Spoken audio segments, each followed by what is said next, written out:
Welcome to On the Hill Podcast.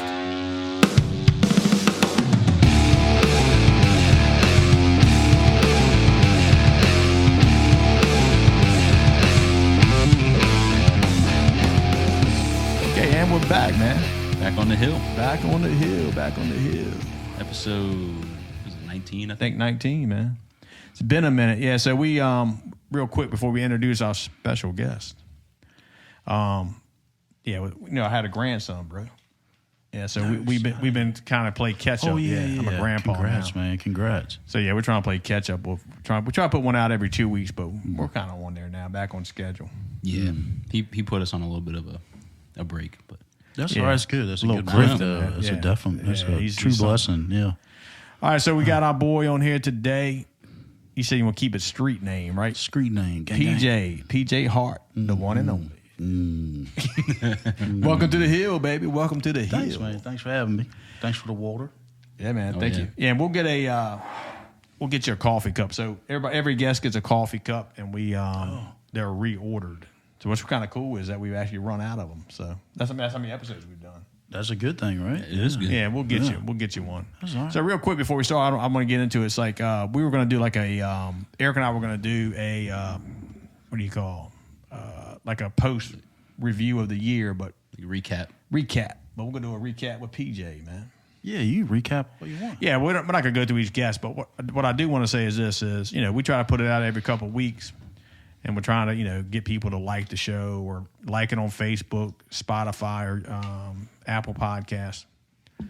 And we originally started this for people to tell their story, and it's not about necessarily clicks for likes. We're not trying to do it for money. We're just doing it for fun and get people on here that have a story to tell. And you definitely got a story. You're in law enforcement, but the other part is I kind of want to commit to doing this like 3 years at least. Yeah. I was listening to a guy talking about, any endeavor he takes on, and it doesn't have to do with like working out of the gym, but he's talking about like any kind of personal endeavor that takes time to learn, like a serious investment in a job or starting his own business. So anyway, I think that's something to think about. 1/3 of the way there. 1/3, Well, baby. I guess. Yeah. So real quick before we get into the meat of the matter, we're gonna try to keep this. And we call it on the hill versus off the hill, because if we talk a lot of trash, so we met. I think when first of all, go ahead and introduce yourself. I'm sorry, bro. Dang. Nah, I don't know. I'm PJ Hart. So where'd you grow up? Prince George. Well, all right, so let me back up. So I'm an Army brat. Oh, dang, I didn't know that. Yeah, Dad was in the Army. He did 21 years. He was. Damn. He wasn't drafted in Nam, but he actually volunteered to go to Nam. Badass. He said, I'm going to go. And from what I understand, he had a long-term girlfriend at the time, and I'm just now learning it. I mean, he died, October? So I didn't know that, damn dude. Yeah, he died in October, so I've been kind of learning a lot of Sorry stuff. to hear that, bro. Thank you, Bubba. But looking through pictures and talking to people, talking to old friends, when we did his funeral in Ohio, went up there and they told us a bunch of like cool stories. Like basically, That's awesome. Yeah. He had he had a long-term girlfriend. And she didn't like that he was leaving. He said, "Oh, I don't care. I'm leaving. I'm going." Like he went, and that's when he came back after his first tour in Nam. He was infantry when he first went over, from what I understand. And when he came back, the girl had already remarried or hadn't married. I don't think it was remarried, but she would have married at that point. And then, anyway, so that's when he met my mom. They hit it off. I believe he went back when he came back again after a second tour. He and my mom drove to North Carolina from Ohio. They're from Ohio, southeastern Ohio. Drove to North Carolina, got married in North Carolina, and then went straight to Ethiopia. Ethiopia. Wow. Boom. Why Yeah. Ethiopia? Yeah, what was that That's for? where they stationed him at. Was Okay. Ethiopia? Okay, Yeah, I that got was his. He was still next, he's still in the he military. was still in the military, and I know at one point he got out and was building houses with his stepdad, and he was like, "Man, screw this. I'm going back in the Army. I'm gonna go back." I don't know Damn. why building a house was so hard compared to going and getting shot at. So Yeah, I don't know. he went straight back in and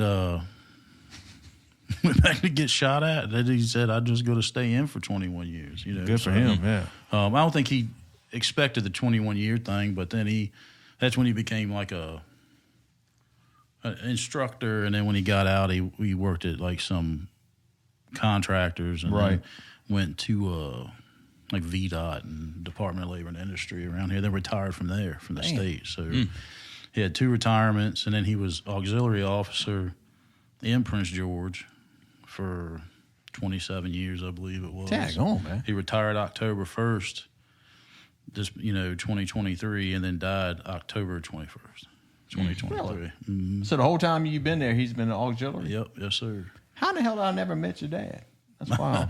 I don't know. It's because he's always around. Everybody knew him, and everybody knew what was going on. I wish I would have met him, man. Yeah, I'm just thinking, hearing about him. He just is a character, man. I get a lot of it from him. I mean, he's opinionated. I'm opinionated. That's right. We get a lot of stuff. I get a lot of stuff from him. I mean, and it is what it is, and it's crazy, man. Because being a spiritual man, I've been praying a lot, trying to get through that. And just this past weekend, root canal. I had all the health problems I have. I had a root canal Wednesday. Went to the beach Thursday because I already paid for that. That was already promised to my girls for spring break. I gotta take them, get down there.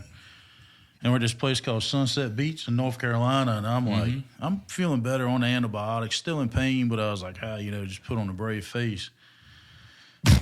My buddy's mama. Put on my brave face. Now this guy, this is I love this kind of shit. Go ahead. So then we get down there. I'm rambling probably. No, hell no. Tell a story, dude. So look, I get down there and I'm walking out this place called the Kindred Spirit. Place on Sunset Beach, North Carolina. Have you heard of it? Mm-hmm. I've had their stuff. So it's so you walk down there and you go to this mailbox, and in this mailbox you write in these notebooks and all that stuff. Anyway, so it's a long walk on the beach to get down there. We get there, and I'm talking and praying and stuff, and I'm like I'm talking to Dad, like, hey man, let me know you're here. No lie, old dude walks by me, 50 yards, 100 yards, didn't even pay me a bit of mine. 10 yards from me, he like looks and makes eye contact with me and says, "How you doing, son?" And I was like, "Doing well, sir. How about yourself?" He was like, "Oh, fairly partly cloudy," and he smiled as big as he could smile and just kept locked eyes with me. And after he went past me, I went, wait, Dad said that all the time. I don't care who you are, where you're at. If you ever met my dad, you know that my dad said fair to partly cloudy when somebody asked him how he was. And I went, and I even tried to stop the guy. He just kept walking, and then he looked over at my girls and my wife and my buddy's friend, Miss Horn, and it was crazy. I was like, man, if that ain't a message, I guess. I think it is a message. So, yeah. That's real. Yeah, I'm like you, man. I would never take that for granted. I mean, that's what it is. Yeah. It's amazing, man, how those things happen. Yeah. That's been sticking with me since that day. Since, what was it, Saturday that we walked on the beach down there. So it's been that's stuck in my head right now. Even when I was getting the stuff done today, I was like, man, thinking about Pop, Yeah, that's big time. Watching you. Yeah. So I got sidetracked on Pop, but anyway. No. First of all, man, see, this was the whole podcast is about. Right. There's no agenda. There's I think that, and if you haven't heard, so on the hill is like, this is Happy Hill Road. So, that's kind of funny. But the other part of it is on the hill is like Jesus on, right. On the hill. Yeah. And the sacrifice for family and we just had Easter. So. For us. So, I mean, that's the spiritual side of it. So the fact that you said that in the story, I mean, that's just what it is. And once you've been touched by God like that, you don't take it for granted. Nope. And those little things happen a lot, and I think a lot of times we don't realize them, or we're not in a position to recognize when it happens. Right, and I think you're numb to it. Like you don't. You're daily. Like right now, sitting there with you guys. I mean, it's awesome sitting here with y'all. But at some point, it's like I don't really know. I mean, it's just a camera sitting there. You know what I mean? I don't really know or grasp the feeling of where this might go. You know what I mean? This could reach some people. So, I mean. Let's hope so, yeah. Yeah, and so going back to kind of where I'm from, I mean, I was born in Fort Riley, Kansas, grew up in Schofield Barracks in Hawaii for like 4 years of my life, and then we came to Carson, Virginia, And I've been in Carson all my life since, well, not to say all my life. Since I was like 4 or 5 years old, I started at Carson Primary and moved up through that way, you know. So Carson's in Prince George, right? Yes, sir. Yep. Carson, Prince George, boy. Yep. The streets of Carson. So It's some good people down there. And the good part is that, you know, you work there now. So that's the amazing part. Yep. And now you're part of the you're in the community you grew up as a police officer. Right. Yep. Don't get any better than that. Yeah. No, and it's been trying for me a little bit because like a lot of people that I deal with or talk to, I know them. You know. Yeah. Well, So- it can make it harder. Certainly. It's very challenging, and I was told that when I first started. It was like, man, that's going to be your challenge is dealing with the people that you grew up with, and it has been. So, but it's not too bad. I mean, I love it. I love the department. I love the people. So, it's always fun. That's good. Now, was that your first job out of high school, or Oh no! did you go to college or anything? No. Well, yes and no. So back in like 95, 94, 95, I can't remember. I know that when That's when I was born. really? 96, actually. Yeah, I remember his date of birth by 1096. What an asshole. You know what I mean? So 10 to 90, what? 10? remember 1096 like mental case. That was at least in Petersburg. 1096 no, it was. was 10, yeah. Now what we call Well, look, it's not- consumers now. Look, it's March 96. So it's not actually 1096. Yeah. That's but- just how I remember Yeah, it. 96. But not, Well, not year. because of you, but because of The year. Sure. your dad's 1096. So that's me. Pass it down. Obviously, everybody knows I'm 1096, but that's okay. But look, so anyway, So 95 and 96. 96. I actually, No, I'm saying to him. Yeah, me. 94 to 95. Yeah, so my dad, I came home with this slip of paper asking, it was like a permission slip to like join the emergency crew in Prince George, okay. right? How old were you then? I was like 15, I think. In 94? How old are you now? 45, I don't know. Like I I'm said, I don't- 55, so I I'm don't 10 years know. old. That makes sense. Okay, yeah. So, I started as a cop, and I got hired in 94 and hit the streets in 95. But all right, so all right, so that put me, well, maybe, yeah, anyway. Started emergency crew. I got voted on. A buddy of mine, Jonathan Reed, he's a medic. He's a good dude. And Nat Fleming, all those guys out there, the emergency crew in Prince George that were there at the time. Well, they got me in the EMT class over in Colonial Heights. Yeah. So you take out at night. And in the midst of all this, we went to Florida, picked my grandma up and brought her to live with us. Oh, dang. So she was living with us. So needless to say, she was, older, needed to be taken care of. And guess who was in EMT class at the time? That's right. This dude. So my dad always, hey, go back there and take grandma's blood pressure. That's good. Huh? Yeah. So I was doing that. And then while I was there, I was taking it in Colonial Heights, and they were like, would you be interested in joining the fire department? You want to fight fire too? And I was like, damn. Yeah, so they sniped me, man. In Colonial Heights, yeah. Colonial Heights, yeah. So they Man, that's sniped me interesting. and brought me over, and I was a young EMT in the state, certified. I didn't do national registry then. I ended up doing it later, and then I was a firefighter medic in Colonial Heights as a volunteer. Damn. I never knew any of this. Yeah, I saw a bunch of shit. Even remember J Moms over at the mall, the restaurant at the food court. Yep. That when that lady got shot there, Dang. I ran that, and that was actually me and my buddy Mac Fowler. They all called me Biscuit on the fire department, and Biscuit. yeah, I don't know That's cool. why. That's a It's kinda- badass, man. Yeah, it was like pretty cheesy, but anyway, That's cool. I love nicknames, man. So it was funny because Mac and I were the last out. We were a BLS bus versus the ALS, or a BLS ambulance versus ALS. And then next thing you know, it was Armageddon in the city that night. And Mac looked at me. I just remember he looked at me and was like, Biscuit, we're the last ones. And I was like, well, I'm going to go to sleep.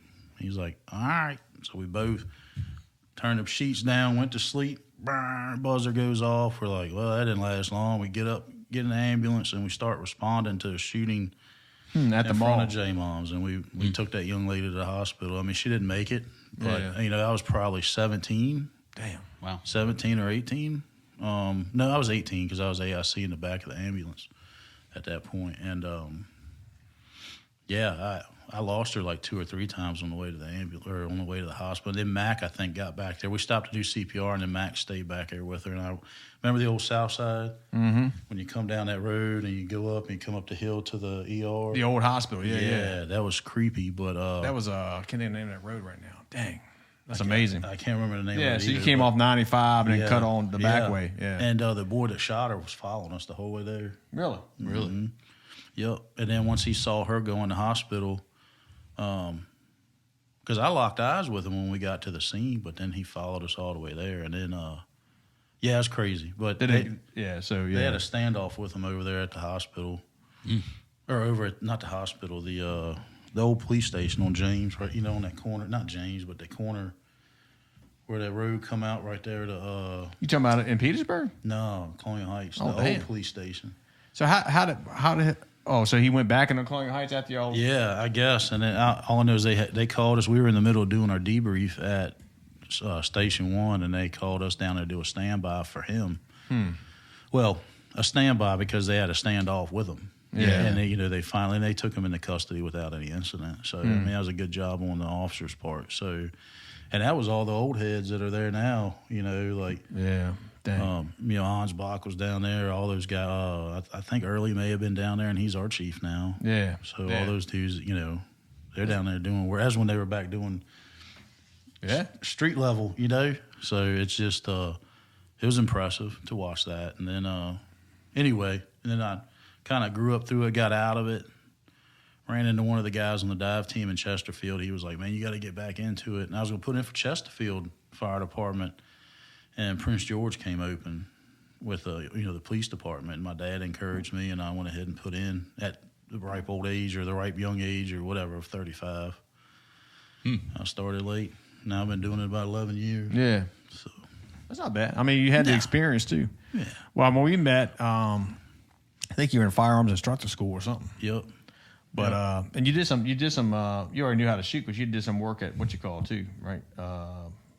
Didn't you work at one of the ranges or something? Yeah, as an instructor. I was already doing like IDPA stuff, like on the side, and then ended up teaching like small classes. Yeah, that's good. IDPA, and I was working at the what do they call it now?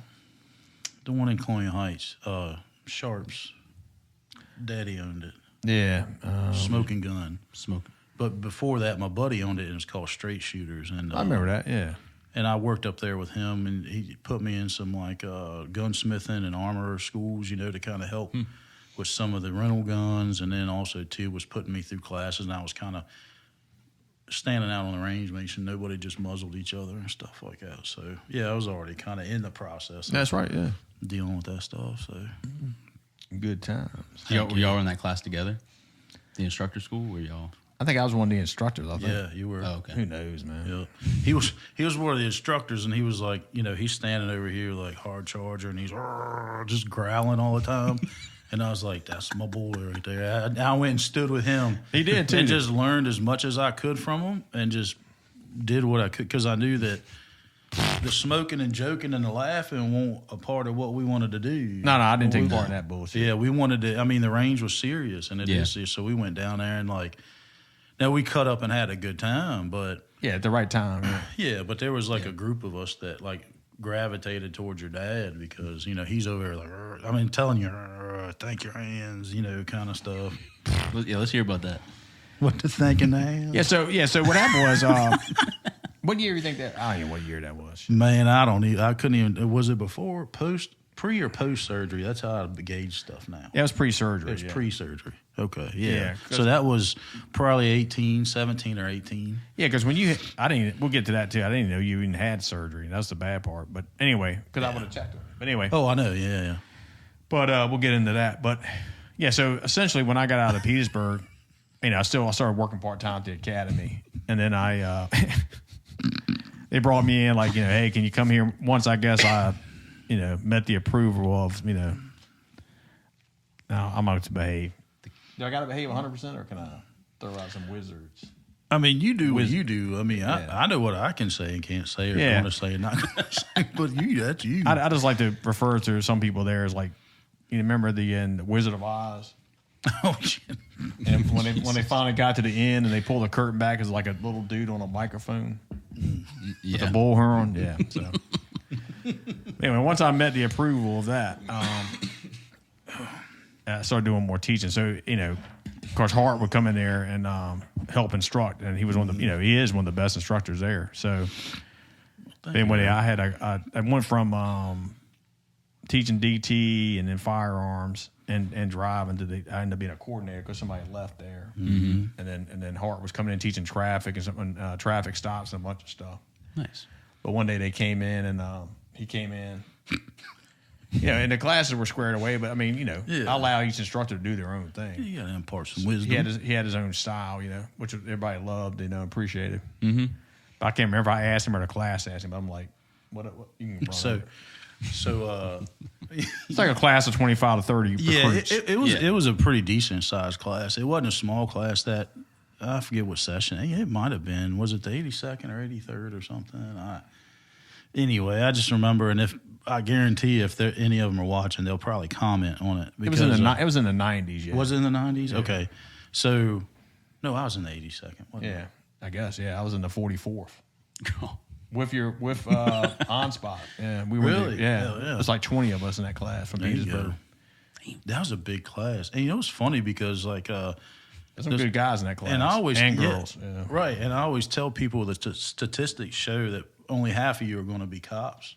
Mm-hmm. Stay in it in so many years, and it's funny because there's older classes like yours. Yeah, everybody pretty much is still, and it just, to me, that shows one, the work ethic, and two, their character and their. Yeah, I think only out of that class, one or two people got out, and that was it. I mean, if the class was bigger, but of the Petersburg people, it was either 19 to 20 Petersburg recruits. Yeah. And everybody's still retired or still in. Yeah. It was a serious group. Mm-hmm. That's awesome. Some hard charges. Yeah, oh, yeah, exactly. Like Helms was in that group. Okay, yeah. Who else? Damn, I'll think of him in a minute. Oh, well, no, Ronnie was before that. Your boy Sisson. Oh, yeah, he's retired now. He's a school security officer out in the county. What school were you? Northern and Clements. Yeah. Oh, Clements, not the okay. Yeah, Ron's at Moore. Oh yeah. Yeah, if he had been there, that would have been a reason you might have stayed. That would have been your boy. That joker ain't no joke, bro. Yeah, I took my baby girl, her sunglasses, her eyeglasses. She was like, "Dad, my contacts are messing up." And I was like, "Yeah, I'll bring you your glasses." So I took him up there, and he's like, "Hey, we doing Hart?" He does his hands like that. Man. He always does his hands. But we needed someone like that at Clements. There's fights all the time. Yeah, they had one, but they quit. Yeah, and now they got like some. They wouldn't have done it if he was there. I can promise you that. Yeah, so he was a real deal, bro. Yeah. We had one guy. He was an older dude though. Yeah, he jumped in a couple times, but they're having problems with that now. Like it's like even our SRO that's there, they've attacked him multiple. They got in a fight not too long ago, and they attacked him as well. Yeah, when he was trying to break it up. So when I was there, one of the school board guys got attacked. Right. And busted his head, ear was bleeding, and that's when you pretty much said that's it. Yeah, because that was the only time they really did something. Yeah. They took the girls in a police car and left, and then they started enforcing a bunch of stuff. Mm-hmm. I was like, this is like the 12th fight I've broken up this year. And nothing was done before that. Like I've been hit. Plus, you were worried about getting hemmed up with some stupid stuff. Well, I'll say this: like the biggest challenge, and we're probably jumping ahead a little bit, but I don't really care. But the biggest challenge with coming off the road and being an SRO is the political part of it. Yeah, he's an SRO known at now. So yeah, I heard you say that. Yeah. Where are you at? I'm at Middle Road Elementary. Okay, but the new one. Mm-hmm. And for me, it's very hard. Coming from working on the street and working the road. Not saying I'm like been through everything you can be through, but it is a different atmosphere. Sure, working patrol work versus coming into a school. Mm-hmm. Because then you're trying, you want to enforce the rules, but you can't, right? Yeah. Especially after you go to SRO school, you learn all that and the liabilities and stuff. So you're trying to keep the best interest of the students and their safety in mind, along with, and then then I go to DARE school, which is a whole nother topic. Not a bad topic, but I go there and I'm thinking, all right, we're going to be able to do this. Well, now the school still runs it, and it's still very political, and they still want it. And I don't mean like political, like Republican, Democrat, stuff like that, but it's just like trying to, they want to make sure, one, the kids are safe. That's their utmost, and they always say that to me. They're like, we just want to make sure they're safe. Mm-hmm. My principal does. She's awesome. And so is the vice president. The staff there and the teachers at Middle Road, and even when I was at North working security there, it was the same way. Everybody wanted what's right for the kids and the safety for the kids. Yeah.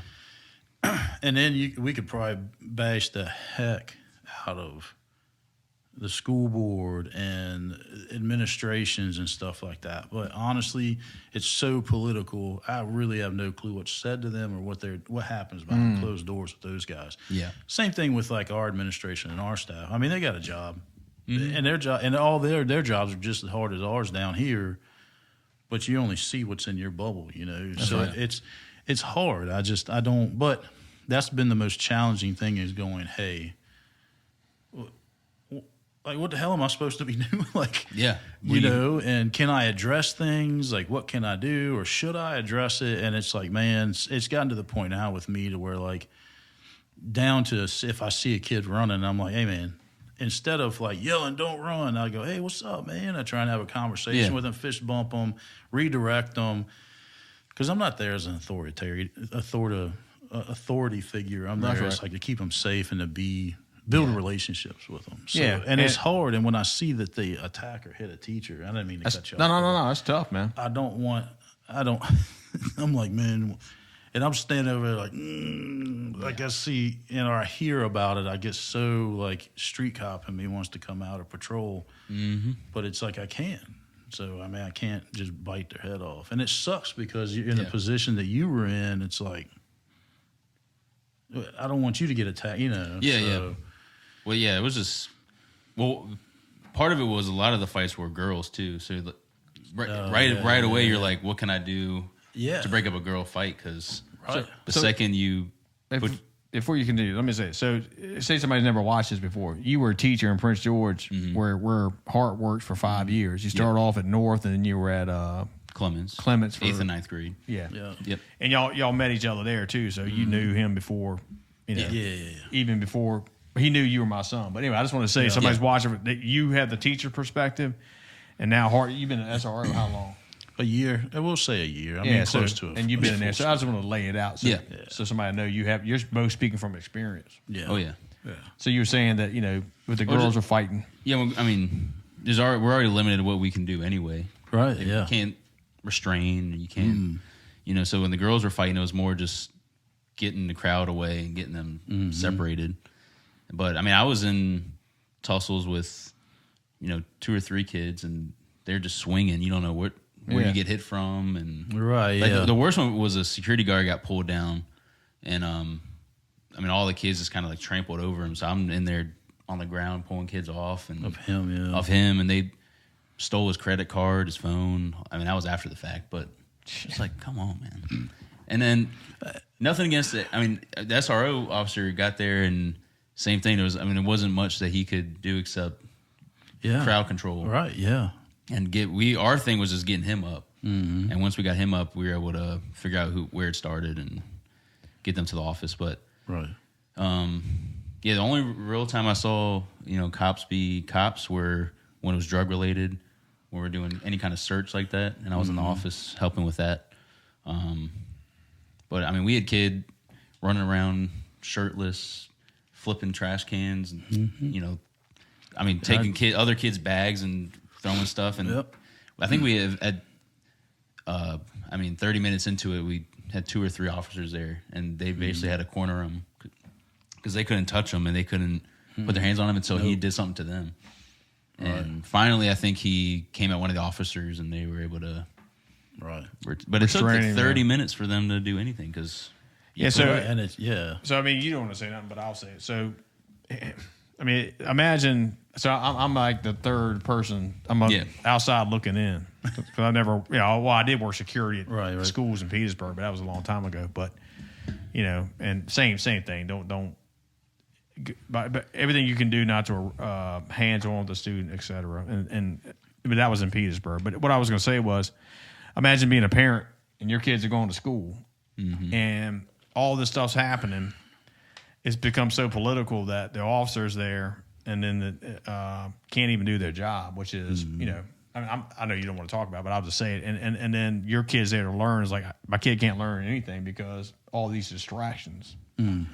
Yeah, so, you know, I'm hoping that things turn around some. So. Yeah, and we see it. And I'll say this. I mean, I can speak on it. I mean, I'm not scared of it. But I see the kids and I see the, you know, and I don't know what the problem is. I don't know what the issue is.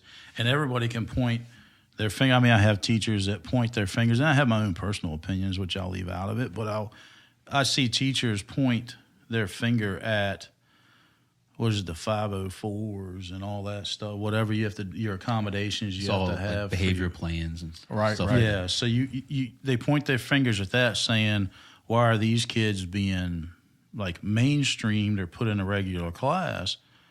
Well, I mean, who say they can, you know? So then like, right. And then they have that, and then when those kids like, and it could be something minor that they have an issue with, like the lights aren't bright enough in the room that day. Well, that's one of their things that triggers them. Well, it ends up being to try and diffuse them, and then if they just get to the point to where they want to scream, yell, and run around with their shirt off and kick over trash cans and stuff, you try and accommodate, but you don't want them to get hurt, and you don't want them to hurt anybody else. Right. And I mean, tough balance. You know, and then you have, you know, teachers that'll get upset because that student is tearing artwork off a wall. It's like, well, it's just art. It does suck. Yes, I get it. That's their work. But at the end of the day, it's just paper, and this kid's in some sort of crisis, you know. So it's, and we don't want to restrain them, or we're not going to restrain them or beat them up. I can't. And the teachers, some of the teachers are trained in like, yeah, you can get saying the counselors and stuff. So I mean, a lot of times counselors will come and step in, and I will say that they do try to work on it, and even the staff and stuff and the administration at the schools.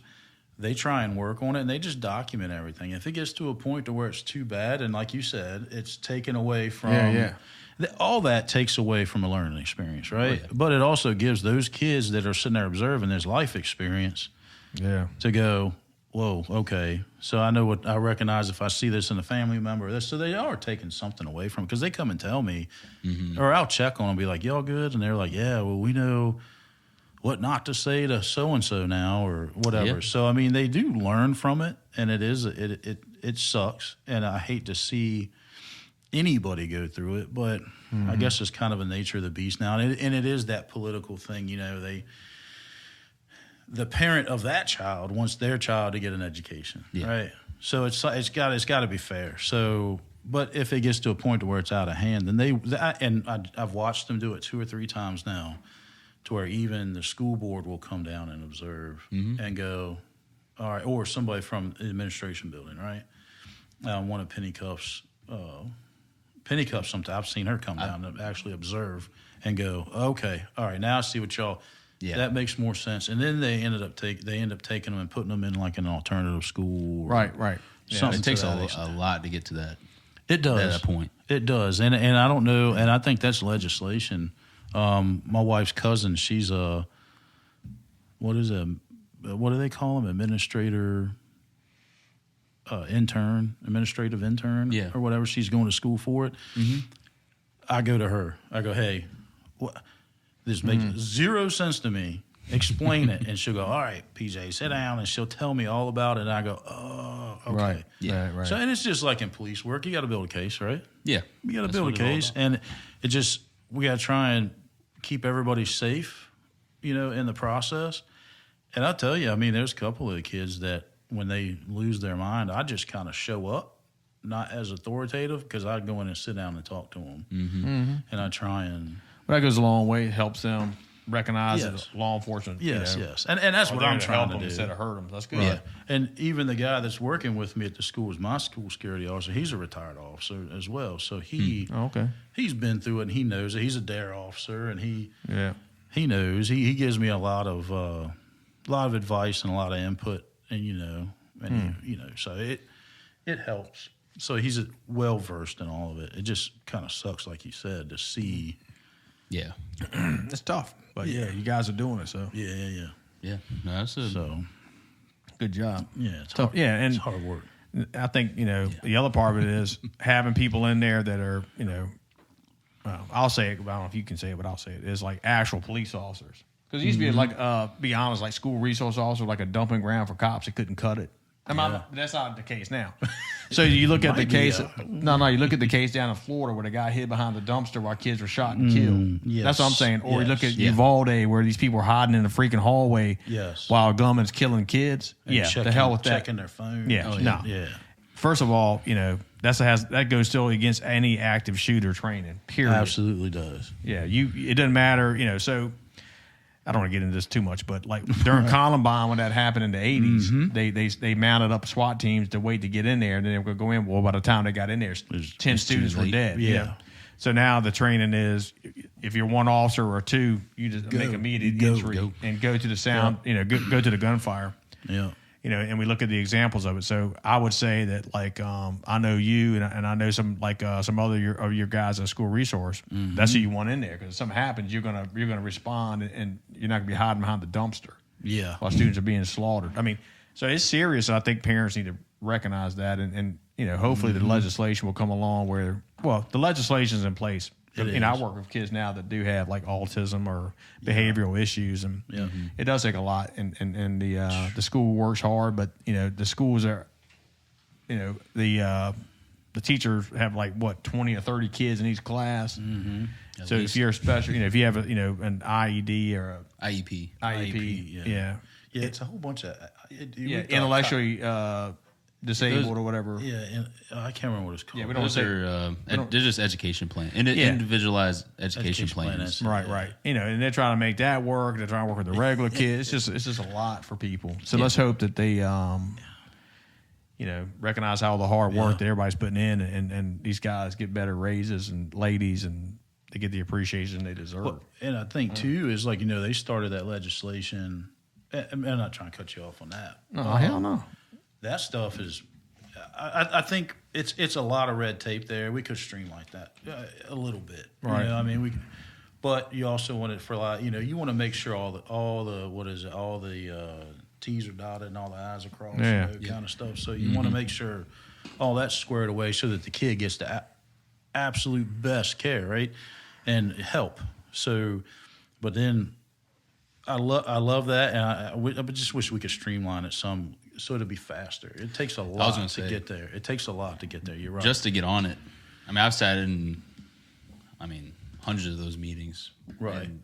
Because they wanted one core teacher, one resource, and you'd sit there with the special ed teacher, and then someone from school board, and then an administrator. And there was some days administrators would do like 6 of those a day. Yeah. That's all they did all day was sit in IEP they're meetings. Always in there, and every time I go to talk to my principal, and they're in there. It's like, oh my God, all right. Yeah. So, but it's a necessity, right? So I don't complain about it. I just catch her in the hallway or something. But I know that it's just tough. A lot of times with that though, and I've noticed this is hard because I have one student. So we have.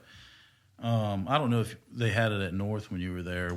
We have a check-in, check-out program. Have you ever heard of that? So what they'll do is like a kid that's not really a problem, or maybe say their teacher or their mom goes, "Hey, my son's having a self-esteem issue. I want you to talk to him about their hands," right? And we got to get back to that. Yeah, we'll get back to the hand story. So, and then I want so-and-so's having an issue with like some behavior. Can you? And you might and. Most of the time, it's like they either need a male role model or need an authority figure in their life, somebody that'll tell them the truth about stuff. Okay. I had more of that at Clemens. I don't think they started that at North. So at Middle Road, we have that, and each one of us have been assigned a certain amount of students, and they have to bring this sheet to us and about their behavior in each class as they go through there, right? So it's they either get 2s or whatever. So this one kid, I've been out a couple of days, and plus we were out spring break, so I think he'll be fine. I gave him a good pep talk when he left, but the one young man, he's in 2nd grade, and there's no having a conversation with him. And he'll come into my office, and I always had the cameras up, and he's like, what is this? And it's like, oh, well, little man, that's the cameras. And he's like, oh, okay. Can I have some candy? And it's like, But just having that interaction with him, and he's had a hard life. I mean, a lot of these kids, they're either one parent, single parent family, and either not because of like the system, but one has passed away or got something is bad, or they're military, or that they have some kind of trauma in their life, right? But anyway, this little guy finally got to where his grandmother, because his mother's deceased, and his grandmother and dad are helping, and working with them. Now, dad was incarcerated for a little bit, and he got out. So his brother, he's more so needs the help more than his brother. So they finally got the 504 and the IEPs in place to where he can start getting the help. So if he needs something, he can get up and go to it, and it's like legit. So that's really cool being a part of that process, because they asked me questions and I told them, and it was like, all right, cool. So little man's going to get some stuff now, get some help that he needs, and then and the other kid, he's got some self-esteem issues, so I've had to tough love him a little bit to get him to where he would. So it's and then teaching Dare up there connections, but anyway, we went right past the thank the hands. Didn't Oh, that's all right. I know we. So no. I think first of all, I did want to say this is like, I working. Well, I just want to kind of touch the base on this and not get too political with it, but I don't think unless you, and I think it was good for you too, and for our daughter, she teaches too, but you don't know what other people are going through until you see it firsthand, right. as a teacher or a police officer or whatever. So, I know that was a shock for me going into Petersburg as a middle class white kid. My parents were divorced, but I still had a stepdad and all that. But when you go into the homes and see how people live and the conditions, and I taught there too in Petersburg. Yeah. One at a private school and one at a public school. And for the private school, it was like information gathering. They're like, oh, wow. But for the kids that lived in Petersburg or went to the public school, at the time, it was Robert E. Lee Elementary. That was their life. I had kids like, my parents are this, my brother's that, my mom's this, or whatever. They were living their class. Same thing in Prince George. Yeah, it's just mind boggling. You saw it because you were teaching there 5 years. So my first year, that was like the first moment I was like damn. It was a first grade class, and they're 6 years old. Yeah, the little girl walks in, brand new first day. Yeah, and I'm like, hey, everybody say hello to so and so, and I was like, just what's your name? Where are you coming from? And she was like ready to talk. I didn't do that with every kid, but she wasn't shy or anything. Right. And she was like, yeah, I was born in Petersburg and I live with my grandma now. And she was like, but I moved to Prince George because my mom got in a bunch of trouble stealing and drugs, and now she's in jail. Yeah. And just like that. She said it just like that. Yeah. Big smile on her face. And she's like, but now I get to live with grandma. And then that was cool for her. But right then I was just like, Jesus, she's been through more than I have, dude. My whole life, bro. Yeah, I was like, man, it's hard to fathom it. Yeah, and she just did it with no problem. Yeah, but dude, teaching Dare was the same way. Probably I had the first week of teaching it. It was unreal, man. Because I had this one kid that was like, yeah, my mom's an addict. She's pretty much dead. I don't talk to her. Had a smile on his face, and I went, remember, rule is somebody I know. Like that, I'm trying to keep those rules going. What grade is it, third or fourth grade or something? Fifth grade, yeah. And then another kid was the same. It was fifth grade, yeah. Was like, hey, he came up to me after class. He was like, yeah, my mom's boyfriend's beating her. And of course, and then I start making phone calls. Yeah, exactly. At that point, all right, so what's going on? And then luckily, Mama was already protective order and getting all that stuff done, though. And that, I'm telling you, that's a good thing of having my school security officer with me, because he helps guide me, and that's a good thing of having us in there too. Yeah, and and the amazing part, they took Dare out it was ineffective, and it's just that is a connection between the student and the officer. Absolutely, that could be the only time they talk to an officer. Yeah, right. And now you it's cool because you work in the school too. I actually would just visit the school to teach Dare. But Which school did you? What was the private school? St. Joe's. St. Joseph's, yeah. I went there for a minute. Did you? Yeah, I did. Yeah, and for them, Sister it Susan was like beat like my kind of ass. culture shock. They're like, wow, that really happens. But then the other kids at Robert E. Lee, I think it's a different name now, of course. But Miss Winfield was the principal. She was awesome. But yeah, man, they were living it, and it's just unbelievable, man. So and that's the thing, man. It's like, this is one thing about cops that get a bad rap is I don't care what cop, who it is. I mean, you may not send, certain cops to teach DARE because they're not going to. Right. Yeah. Right. They're not going to pull it off. Right. No offense to Ronnie, but I don't see him teaching DARE. Well, Ronnie. You're right, and Ronnie would be talking just how we've got off on Little Rant. We still haven't talked about the hands, right? We're still haven't gotten there yet. We still have moved on. Yeah, but that would be all day with Ronnie. It would be, all right, kids, we're going to talk about bullying, and then it'd be like, yeah, this is how you break down a 243 and blah blah blah, and this is how you take the bolt apart, and you'd be like, this is how you sharpen the K-bar, man. It's just not for everybody, right? Yeah, right. Yeah. But I don't care what the cop is. Once it involves kids, it's like it's business, man. What I'm saying. Yeah. And so then you got these, and this I just want to say this. You got these people have these kids, and then they don't want to parent them, and they don't want to be parents. It's like, look, there's no greater mission in your life than that. So that was for me the heartbreaking part. Seeing these parents, and this is just kids in school, but I'm talking about, I did child sex crimes. I did. I was in the child unit we had for abuse and neglect, and it's just like, bro. Yeah. Those are the kind of people you're praying after God, what's keep me from, wreaking vengeance on these people. But you don't. But I mean, it's a tough damn job, bro. But anyway, we're off the top. All right. It's all about. It was cool that they have you in there meeting with kids too, because I think it's all about communication and right.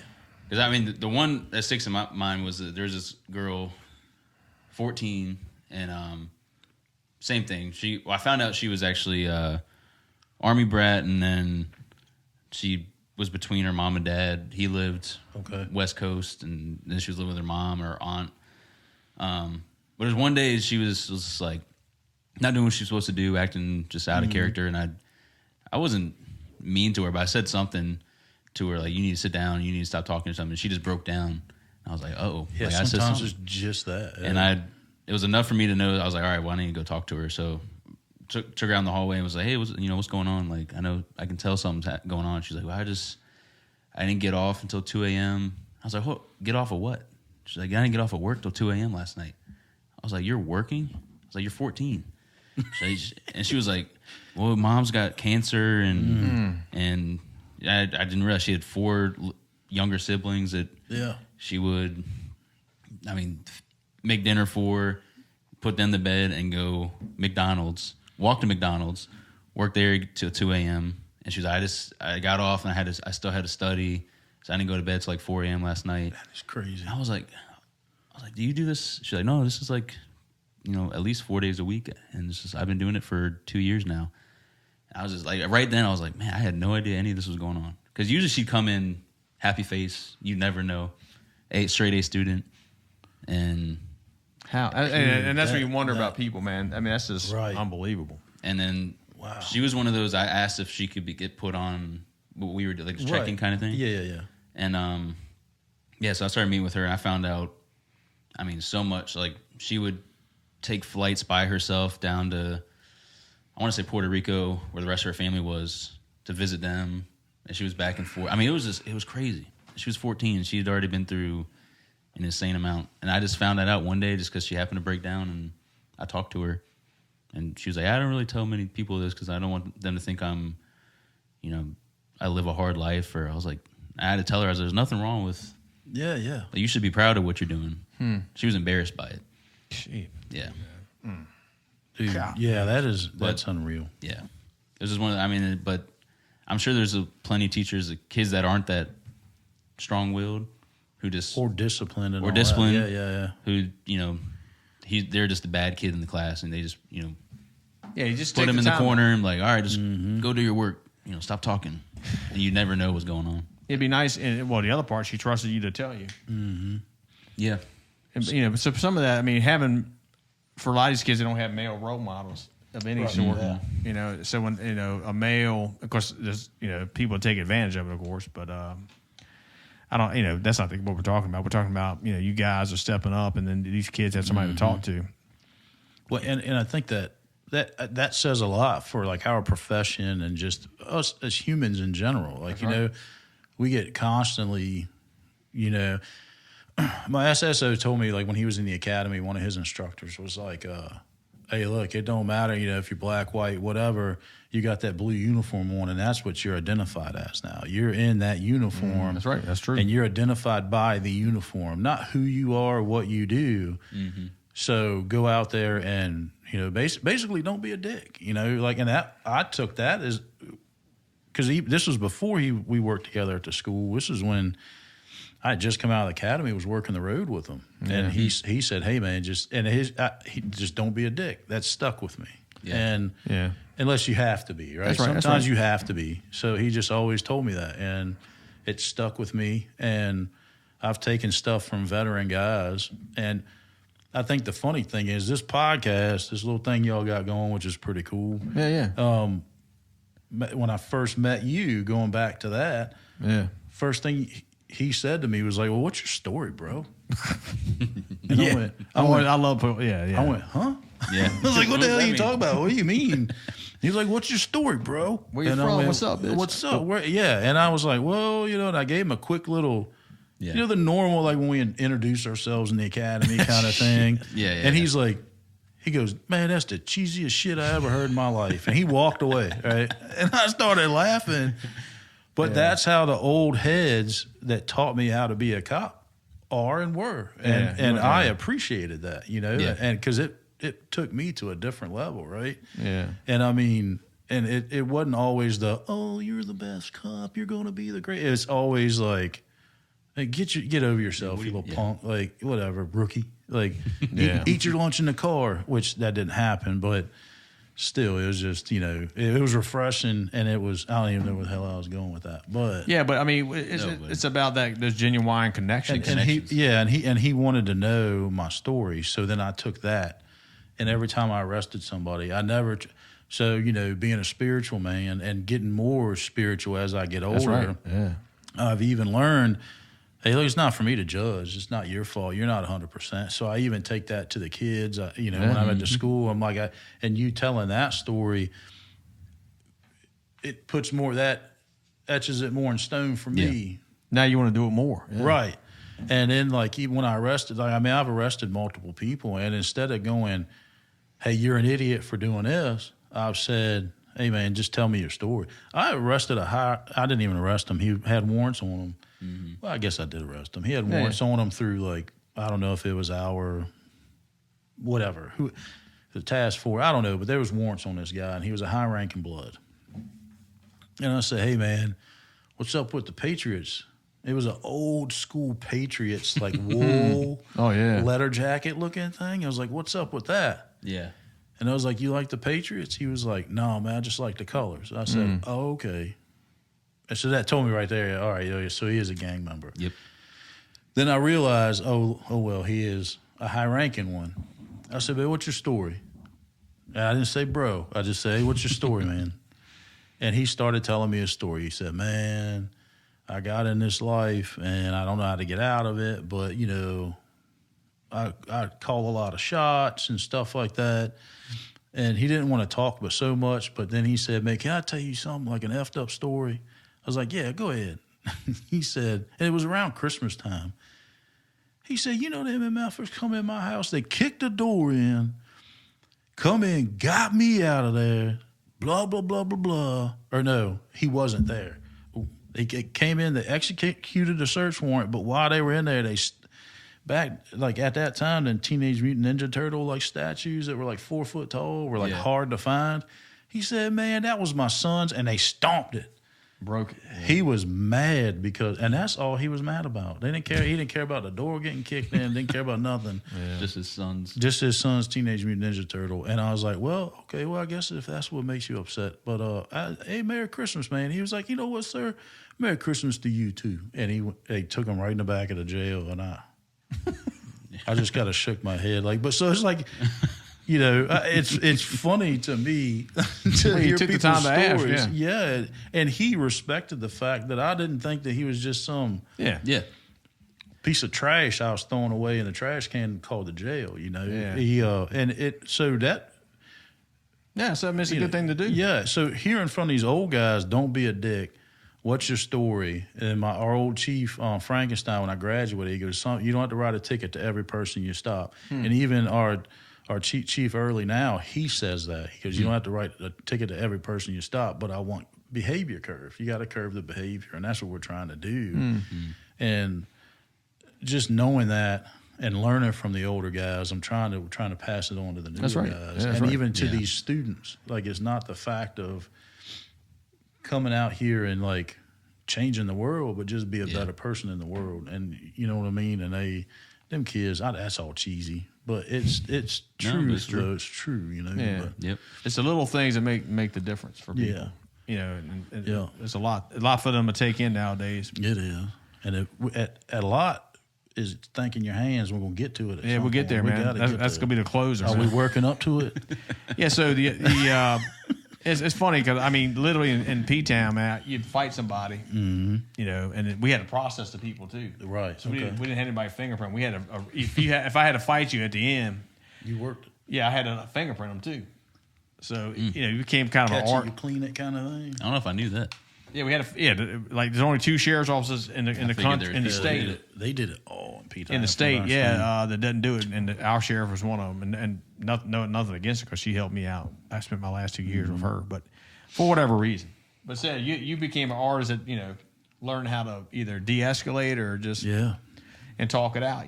Yeah. And I would ask guys, "What the hell were you thinking, dude, when you did that?" And they're like, "Oh, I was mad about this and that." I'm like, "What the hell's that got to do with me, dude?" Right. God dang, man. Yeah, Yeah, it's just an art form, man.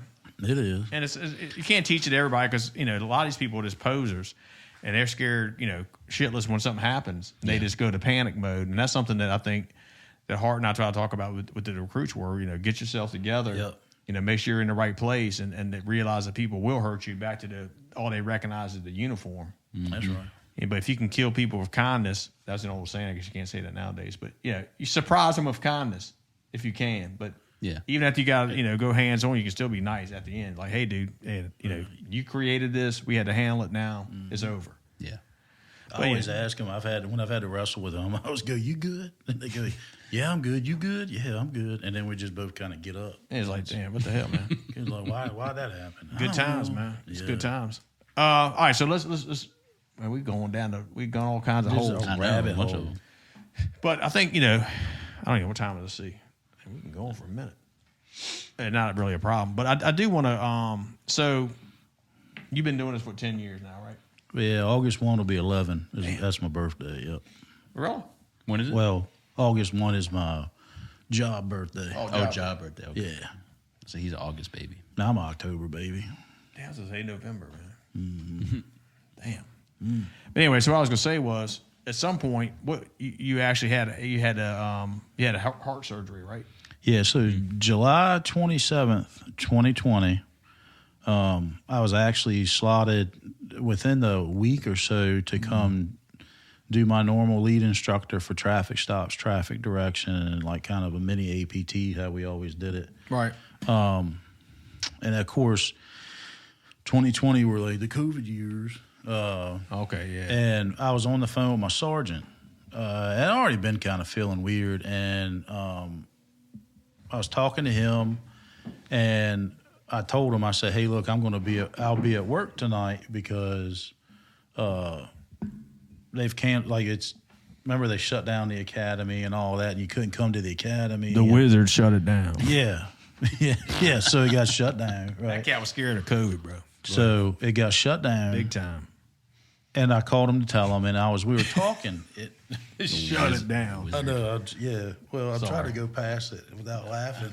So, we were on the phone, and all of a sudden, world went black, man. Like it went from full on peripheral to probably looked like I was looking through a basketball, and I was like, and having being an EMT and a medic. That's right. whatever, Yeah. I was like, oh, shit. Like, this is it. I'm having a stroke, or I'm going to come to see you, Elizabeth, because I'm going away from here. But I didn't have any chest discomfort, right? And then all of a sudden, so I took a knee. I guess I went radio silent. Yeah, where were you? I was at my house in my driveway. Oh, okay. I was at my house in my driveway, and put that up there. I don't know where it's at. But I was at the house in my driveway. I took a knee. I don't know if I dropped the phone or what happened, but I do remember my dog. We got a big old black lab. He's probably 100-something pounds. He put his head under me, kind of I guess around my crotch, picked me up and had me stand up, and I kind of like was coming to, and I looked down and I saw him. Well, he had his shoulders and he was like pushing me towards the house. Damn. Wow. They're good dogs, man. Yeah, and he got me to the house. I got to the steps. I got my shit back together. I couldn't find my phone. I went in the house, and we have like the house and then like an in-law suite that my in-laws live in with us, you know. So I walked over there, and I said, I ain't feeling too good. And my father-in-law immediately called 911. Well, my sergeant at the same time was like, hey, and my unit number was 32 at the time. He was like, hey, get everybody over to 32's residence right now. Something's wrong. And because, I mean, it had been a while. I wasn't feeling right. I mean, I had pulled back from being an FTO.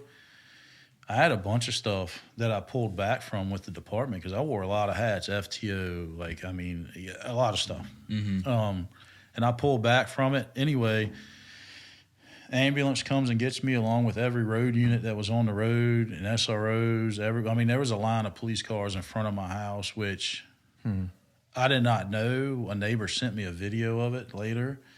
There was a lot of people at the house that I had no clue. So, I mean, it was nuts. Get me an ambulance. My wife was working up in Richmond. She meets us at the holiday, carry me to Southside. On the way there, they were trying to give me nitro, and I fought against it and told them, no, don't give me that damn stuff. Just give me the baby aspirin to chew up. I'll chew them up and we'll be done. Fast forward, they did it. What's weird is my body didn't have the enzyme. You know, like they draw blood work and they'll say the enzyme is there or whatever. Yeah. Well, that wasn't there. So technically it wasn't a heart attack. They said they gave me a stage fright pill, thought it was anxiety or a panic attack. Sent me out the door, but told me to follow up my family doctor, which I didn't really have one at the time per se. So I got in with my wife's doctor. She's awesome. My wife and the doctor. And then, so then they sent me to a cardiologist, which was my dad's cardiologist at the same time, right? Anyway, so he couldn't get me in soon enough, so my wife called, got me in with this other doctor, and dude used to be a freaking auto mechanic. That's badass. Wow. And put himself through medical school. Damn. And became a cardiologist, and he's best friends with the world-renowned cardiac surgeon guy. God, that's crazy. This guy's local? Yes. Yeah, I'm going to go to him if I ever got a heart problem. This dude's a beast. So my heart surgeon was like Doogie Howsey. He scored like perfect on his entrance exam to Harvard. Man. Perfect. And the dude walks in, he's so awkward. But anyway, so let me go back. So I go to work. I end up going to work that night. I called Sergeant Bryant. I said, hey, I'll be there. He's like, all right, cool. He's like, you good? And he said, yeah, well, let's just keep you on. You're going to be a roving unit, and you'll be backing everybody. Oh, so you go to work the same damn night? Yeah, I did. I'd be like, dude, take a day off. Even he told me that 100 times. Let's just say it was like anxiety. At least take the day off and chill. Well, that's what he would tell me shit like that all the time, and I'm like, no, F you, I'm coming. I'm one of those I didn't call out unless I was almost dead. Yeah, and I get it. Yeah, that's the old school. They told me I wasn't dead, so I was like, all right, I'm at work. So then you had something to prove too, like, it won't anxiety, mother. Yeah. So then we get there. That's such a stigma with that shit, isn't it? It is though, and even though we all will sit there and go, man, no, man, mental health's a real thing. You got to go talk to somebody. Right. But And then when it's then like, when it's you, when you're it like, comes to you. not me, bro, not me. I'm good. yeah, exactly. And I'm then good. you walk past, you know, all these movements like Me Too and this and all these movements and all that. Well, there's always the not me movement that nobody fucking talks about. Yeah, that's true. And, Not me. and I like nobody that, yeah. talks about that shit. So, but it's pretty funny because, well, it's not funny, but funny. So I went to work, and then we got all appointments. I ended up getting in with the cardiologist. He said, "Oh, we're going to put you on a stress test. I'm sure nothing's wrong with you." And I was like, "Cool. Sweet. I feel the same way. I'm going to go smoke a cigarette and go down the road." So come back to the stress test. That dude starts that thing and he goes, "All right, we're going to put you in that thing." The incline thing goes up. And I was like, "Man, cut this." Like, you have to cut it off, man. Cut it off. And he's like, "What?" And I was like, "Cut it up. If you don't hit it, I won't hit it." And he hit the red button, put it down, and then he was like, "Uh-oh." So he went immediately and got the other cardiologist. The other cardiologist came in, was talking to me and was like, "No cigarette for you? Take aspirin, go home, go to sleep, be here Monday morning." Or whatever. What Or day was this Friday on? one. It might have been Tuesday. It's Friday. It's Friday. Anyway, So it's Friday, and he said, come I back think, Monday. yeah. And whatever August 10th was. Just I take an aspirin. Yeah, and just hang out, right? Don't smoke, don't drink, don't do anything strenuous. You're not Yeah. going to work. So anyway, so I came up and went to the cath lab. Jesus. Right. So I get there first thing in the morning. I pull up in my F-150, smoking a cigarette. I flick the cigarette in the parking lot and I watch it hit the ground. It goes out and I went, "Well, that's the last one I'll ever smoke." And I looked at my wife and she was like, "What are you doing?" I said, "Nothing. That's my last cigarette." She was like, "Pfft, I heard you say that 100 times." That's I was right. like, "No, whatever, and kiss my ass. It's going to work this time." She was like, "Whatever." So we go inside. They put me on that foot. Have you ever had a cath before? Boy, I'm going to tell you. They give you they could tell you the world was ending and whatever drugs they got you on at that point. You'd be like, "All right, man, cool. I'm glad." Like, let me know when it starts. Like, it's like, holy shit. Like, so I'm laying on the table and they got this 70-inch TV beside you. You can see your heart. You can see everything. And all I hear is that cardiologist go, "Oh, shit." And I went, "Hey, what's up, doc? You all right?" And he was like, "Nah, I got to go look at something." He leaves. He comes back. He goes, "Yeah, you got to have a triple bypass." I was like, "Get the cracking, dog. Let's go." And like, I'm so happy. Like, I'm so happy. I just got the worst news I've ever gotten in my life. And you're just like, And I'm like, let's go, right? So then they take me back, and then they have to transport me from St. Francis over to St. Mary's. So my wife and I, we're all in the process of texting my mom and my dad and everybody. So they're doing it right then. Yeah, they were like, "We're going to take your ass over there, and we're going to do it. It's emergency. Like, we're doing it now." Oh, wow. So then the transport girl is like, and now mind you, I'm the happiest guy in the world right now because of this medication that I'm on. But on the other end, this girl that's in the back of the ambulance with me is talking about how it's the Black Widow and all this because I had 100 and 90s. So, and the 100 was like the main artery on the back side of your heart, which is the one nobody ever sees on any x-rays or scans or anything. yeah. So that's why it never came up when they did anything. So, and I was mad at Southside for a minute, but I was like, man, how the hell are they supposed to, like, Well, it is Southside, by the way. well, yeah. But get there again, like, they couldn't have seen it without doing a cath, right? If you have an emergency, don't go to Southside. I don't think you had a choice. Yeah. So he didn't, but I'm saying I didn't, yeah, for they were anybody like, listening, yeah. they were like closest trauma center, right? So, Shit. but I kind of like, look. When we were cops, we were like, if something happened to us, get us to MCV or VC. Yeah, we ain't going to yeah. Southside. Yeah, you could carry me to Charlottesville for all I give a shit. And anyway, but so look, so I'm on the way in the ambulance in the transport. This lady's, and I turned around like I'm the happiest man in the world. I said, "Lady, if you don't shut the F up about this Black Widow." Yeah, because you're the one. Yeah. Yeah, that's a hell of a bedside manner you got. Then the driver was like, "Yeah, whatever her name is, shut up." And I was like, "Oh God, this is fun." Told you to shut up or the lady? No, told the lady to shut up. Yes. Like whatever her name was. He was like, "Yeah, Stacy, shut up." Or I can't remember. So we get to the hospital, And they're wheeling me in the room, and my mom was like, "Well, funny thing is, they're taking your dad because he had went to the ER at Southside, and it's all part of the same group, right? Yeah. So Of the doctors or whatever. yeah, and even this, like they're owned by all. It's not Centera, but it's some other. Anyway, so they were transporting my dad to St. Mary's to the cardiac ward. Damn. Same time. Same exact time. Jeez. Now, We get there at the same exact time. wow. And we're in the rooms side by side. Side by side. So I'm in this room, there's a heart in this room, and there's a heart in this room.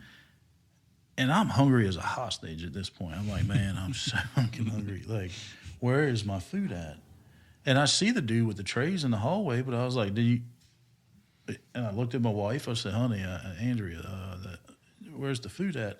Come to find out, they took both trays to my dad's room. Damn. And his fat ass sat in there and ate both trays. I said, couldn't you see one had a P on it and one had an I? He was like, well, all I saw was heart, so I just ate them. And he laughed and joked about that till the day he died. No, like at my birthday, Yeah. which was like my birthday dinner, which was between his retirement and his death, it was about 11 days. October 10th, he's sitting across from me at Roma's on 460, laughing. Remember when I ate your food in the hospital? I was like, you son of a bitch. It's like, Right. and it was just funny. But anyway, he was going to get stents put in, and then they were taking me the next morning at 9 o'clock the next morning to get a triple bypass. So, but neither one of these procedures were planned ahead of time. Nope. Yeah. No, there was all emergency stuff. Yeah. His and mine. He was having some chest discomfort and stuff. And then I kind of was, but nothing real major. We thought it was, and I still do now. Like, I still have, like, numbness over here. Sure. Because the way and I didn't know this. They explained it to me, but I didn't. You got to hear stuff 7 times, right? Isn't that the normal thing? Yeah. So Normal people 3, but some people 7. I'm more like a 9 or a 10 kind of guy. So they had taken the artery from the back of this pec I'm and kidding, by the flipped way. it around. Hey, you're right. Yeah. Back to the. Oh, yeah, I've heard about that. To like get more blood to your heart. That's amazing. So even if something were to happen to the grafts or anything where they took veins out of my leg, and man, that surgery in itself is a hilarious story that could be told for hours. And my wife was like, oh shit, like, is he gonna, like, the way the people came in and like, it's just so funny, man. Like, yeah, anyway, it was a good time, but so I ended up getting to the surgery late because the guy in front of me was supposed to have a double, and he ended up having, what would you call 5? He had 5 grafts. Good God. Instead of just 2, they ended up Yeah. doing 5. And me was just triple the whole way, but it was just, and I would talk trash to him in the ICU, the cardiac ICU. We became really good friends because they make you walk like immediately. Like, I'm off the operating table. I'm Really? out of sedation. I'm walking. Yeah. They had me up walking like immediately. But yeah, the whole thing was just crazy. The whole situation was nuts. It scared me, scared my parents, scared like a whole lot of friends, a whole lot of coworkers. It scared, and it was pretty bad. So, but shit, 30 days, I was back at work, wasn't I? Light duty, Yeah. and then I was back on the road within 3 months. So did you, once the surgery was over, did you feel different? Like your heart, like the blood flow made a difference, or? I think so. Now, I was spent. Everything I did, even taking a shower, I wouldn't have thought that would have been very, very tough, but that was really hard. That was a hard situation to deal with. After the fact. After the fact. Yeah. And speaking of that, I couldn't get it, where they cracked me open wet. Ooh. And so my wife had to give me the shower. So she got all, anyway. That wore you out, but now that makes more sense.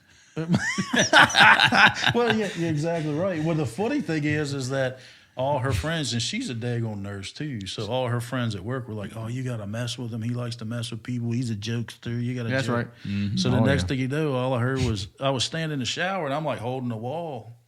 And I'm like, all right, all right, let's go. And then all of a sudden she turned, like this, like, I don't know, some crazy music. And I was like, uh-oh. And I was like, what are you doing? And I started laughing so hard. But when I laughed, coughed, or anything, I was supposed to be hugging a pillow. Oof.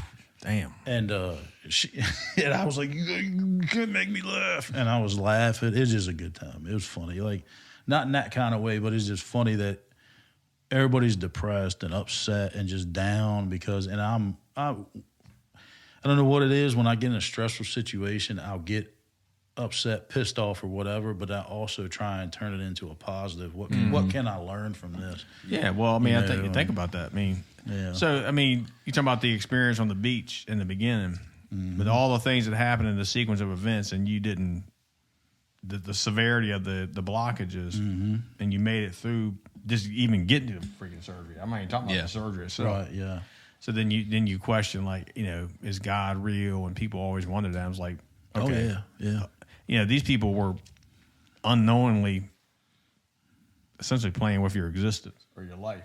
Like the doctor was like, go home and take an aspirin. I was like, dude, you could have died at any time in between that. Yeah. Yeah. Hey, send you home with an anxiety attack. It's like, Lord. I mean, whatever they call it. I know. Yeah. But I mean, and then you went to work and all these things are in place, but they're human and whatever. But I mean, somebody was keeping an eye out for you.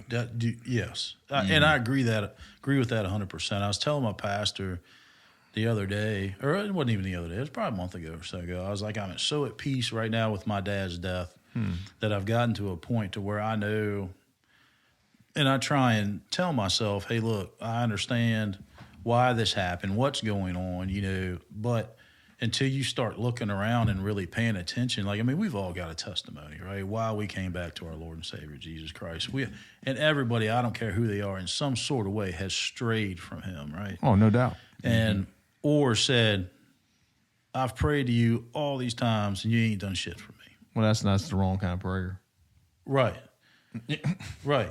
But you know what I mean? Like, and it's like, put them, and they constantly will put them down. And it's like resentment. They resent the Lord for not doing things for them, but that's not how. I did too. Yeah. I did. I was like, man, you let my grandmother die when I was at a young age. You let this happen. I've seen this happen being on the fire department or the police department, and blah blah blah. How can you?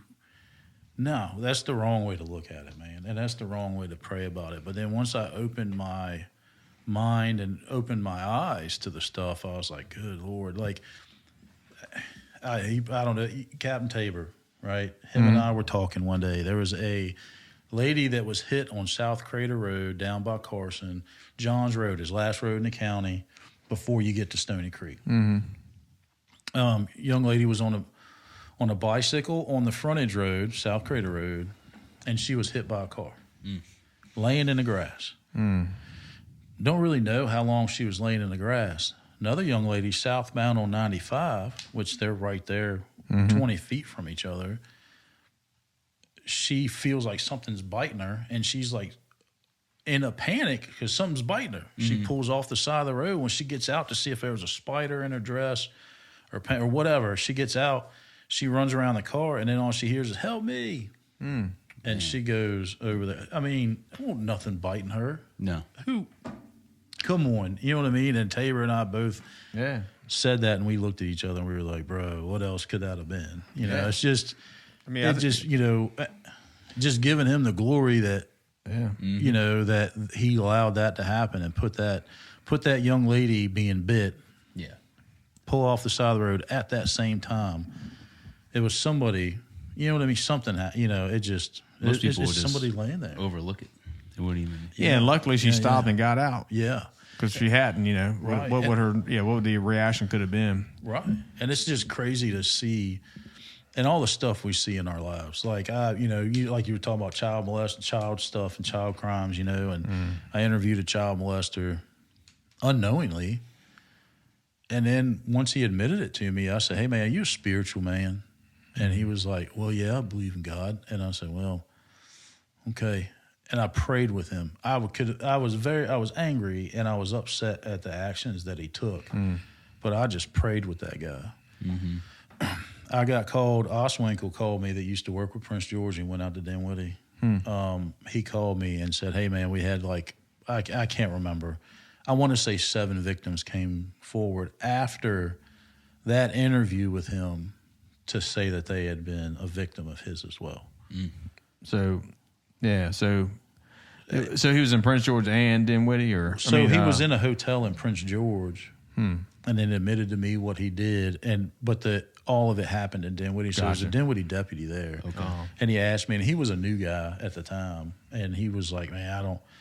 And anyway, so we got a confession. I'm not trying to toot my own horn, but to me, I interviewed the guy, I talked to the guy. It was all on body camera. And then not to mention 7, I think it was 7, maybe it might have been more victims came forward after that. And Oswinkle called me, was like, "Hey, man, bro, good job." You know, and he knew Dad. He did some work with Dad and hung out with Dad some. So, I mean, he was proud. He called to thank me. And to me, I don't care about an accommodation. I don't care, but that's what means stuff. When the old guys, the veterans, the guys come to me and tell me like, "Hey, what's a good job on that?" You know, but either way, I think praying with that guy did multiple things. One, it helped me cleanse my soul, right? And then the second thing is it helped prove to him that, hey, look, you know, this is bad. And then 2, I think it helped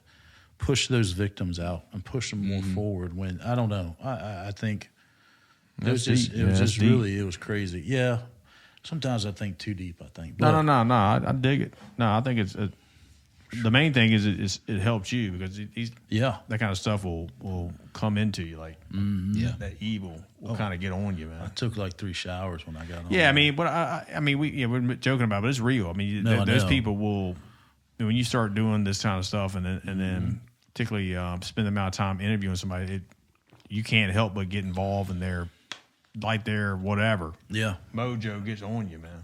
Yeah, have you seen that? You don't want to go down that hole. There's like a video or an emoji or something on like mental health stuff. Have y'all seen it? Where the guy, he's completely empty, right? And as he goes and like talks to people or touches somebody, like his hand turn black. Then his arm, you know what I mean? And then all of a sudden, then he's the one that's depressed. Yep. Oh, hell yeah. So it takes it's a like, toll on you, man. Yeah, it's crazy, man. I just... it's interesting. For sure. It is. It definitely is. But, you know, I heard this the other day, and talking about prayers, like, you know, it's a lesson in gratitude. It is, yeah. That's what it's about. But, I mean, I get it. I mean, and we're getting older, so I mean, it makes more sense now. But when you're younger, it's hard to see it. But you know, and I mean, people. I mean, I've led a pretty wild life, and you know, as a cop and just in general. But God will always humble you, and then you can decide to go off. You know, you can put him to the side for a bit, and all of a sudden he's like, "Hello." Oh, it comes back. It rears its head on occasion. He'll come back. You know, he or she. You know. So. Yeah. Come back, and then you know, whatever it is. Once it's unfortunate, we need reminders, but they are what they are. And it's like the nice thing is that people. I don't think people, and even like officers, deputies, any first responder, right? I don't care or what, and even teachers. Like I never gave the respect to teachers until this. I mean, I respected the job and was like, "Oh, it's your job," but I never noticed anything until I actually lived in this. I'm in the school now. Yeah, I'll be there tomorrow. It's like I never gave enough to the teacher. And then when I see, it's like, wow, you're basically. I'm not going to say you are a street cop, but you're a damn prison guard. Think about it. Like you nowadays in particular, yeah. You put them in lines. You make them walk. You tell them to shut up. You know, might have to edit this part out. Yeah, but, hush up. Yeah, you tell them to be quiet. And then I was kidding. At any point, they can attack you. Oh, no doubt. Yeah, you know I was kidding. Like, it's just, what did you say? I walked right past it. Oh, I said, told them to hush up. Oh, yeah. Instead of shut up, yeah. I'm kidding, man. Dang. Yeah, you can't. They tell you to shut up. Tell each other to shut up. Yeah. Yeah. But it just. Say all kinds of stuff. Yeah. But you know what I mean? Like, it's I never gave enough credit to teachers. It's a tough profession, what they have to man. deal with. You know, it's crazy. But, that's good stuff. So, all right. So, we might have to get wind this bad boy down. We might have to have you back for a part 2. Yeah, well, I talk a lot. 2. You know, it's great, man. You know, I talk. So I mean, I think all you know, stuff. I think it's great, man. Who knew we'd go down the and talk about the importance of these of you know what we talked about. So what with the hands, man?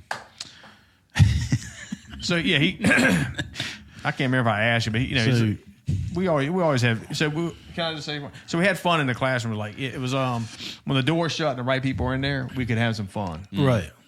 within a certain amount of context. But then Right. once the door opened, it was business. Yeah. For the rest of the people, and we were like, and they said that Liverman's class were like cults that But the point was that they knew that they could trust me and that it was like a family in there. So we talked about some serious things too, and everything we're talking about here. I talked about with the classes about depression, anxiety, alcoholism, suicide, all those things, because I had guys I worked with that commit suicide. And this job, heart attack, and I like having Hart in there talk about his experience. And so one day he walks in, and then I don't know if I asked you or what, but you can only imagine. You had this. I wish you could picture this, but yeah. It was always fun. came in and gave your closing remarks. Your opening remarks were like, hard Chargers, man, get out there, let's do it, bro, go. And then just, I don't know, but it was similar to that. And I'm not trying to make fun of it, but it was always like I said. And then they go out there and they be gung-ho for scenarios, but then, of course, it's Crater. They be like, they run out the door. It's like, all right, now we got to wait. Okay. And so hurry up and wait, So it's funny. So he'd have to give pep talks as the day went, you know, and we'd have to both like either smoke them or get in their ass about something. That's right. And then, which probably isn't happening now, but go ahead. And then we would turn around and we would, at the end of the day, it was always like, all right, let's do a debrief, right? And it's just like in the FTO school or being an FTO or APT, like and you always give a good, a bad, a good, And the good thing was, hey, look, good time today, guys. Glad y'all learned something. Or can anybody give something to take away from this? And they always gave a takeaway.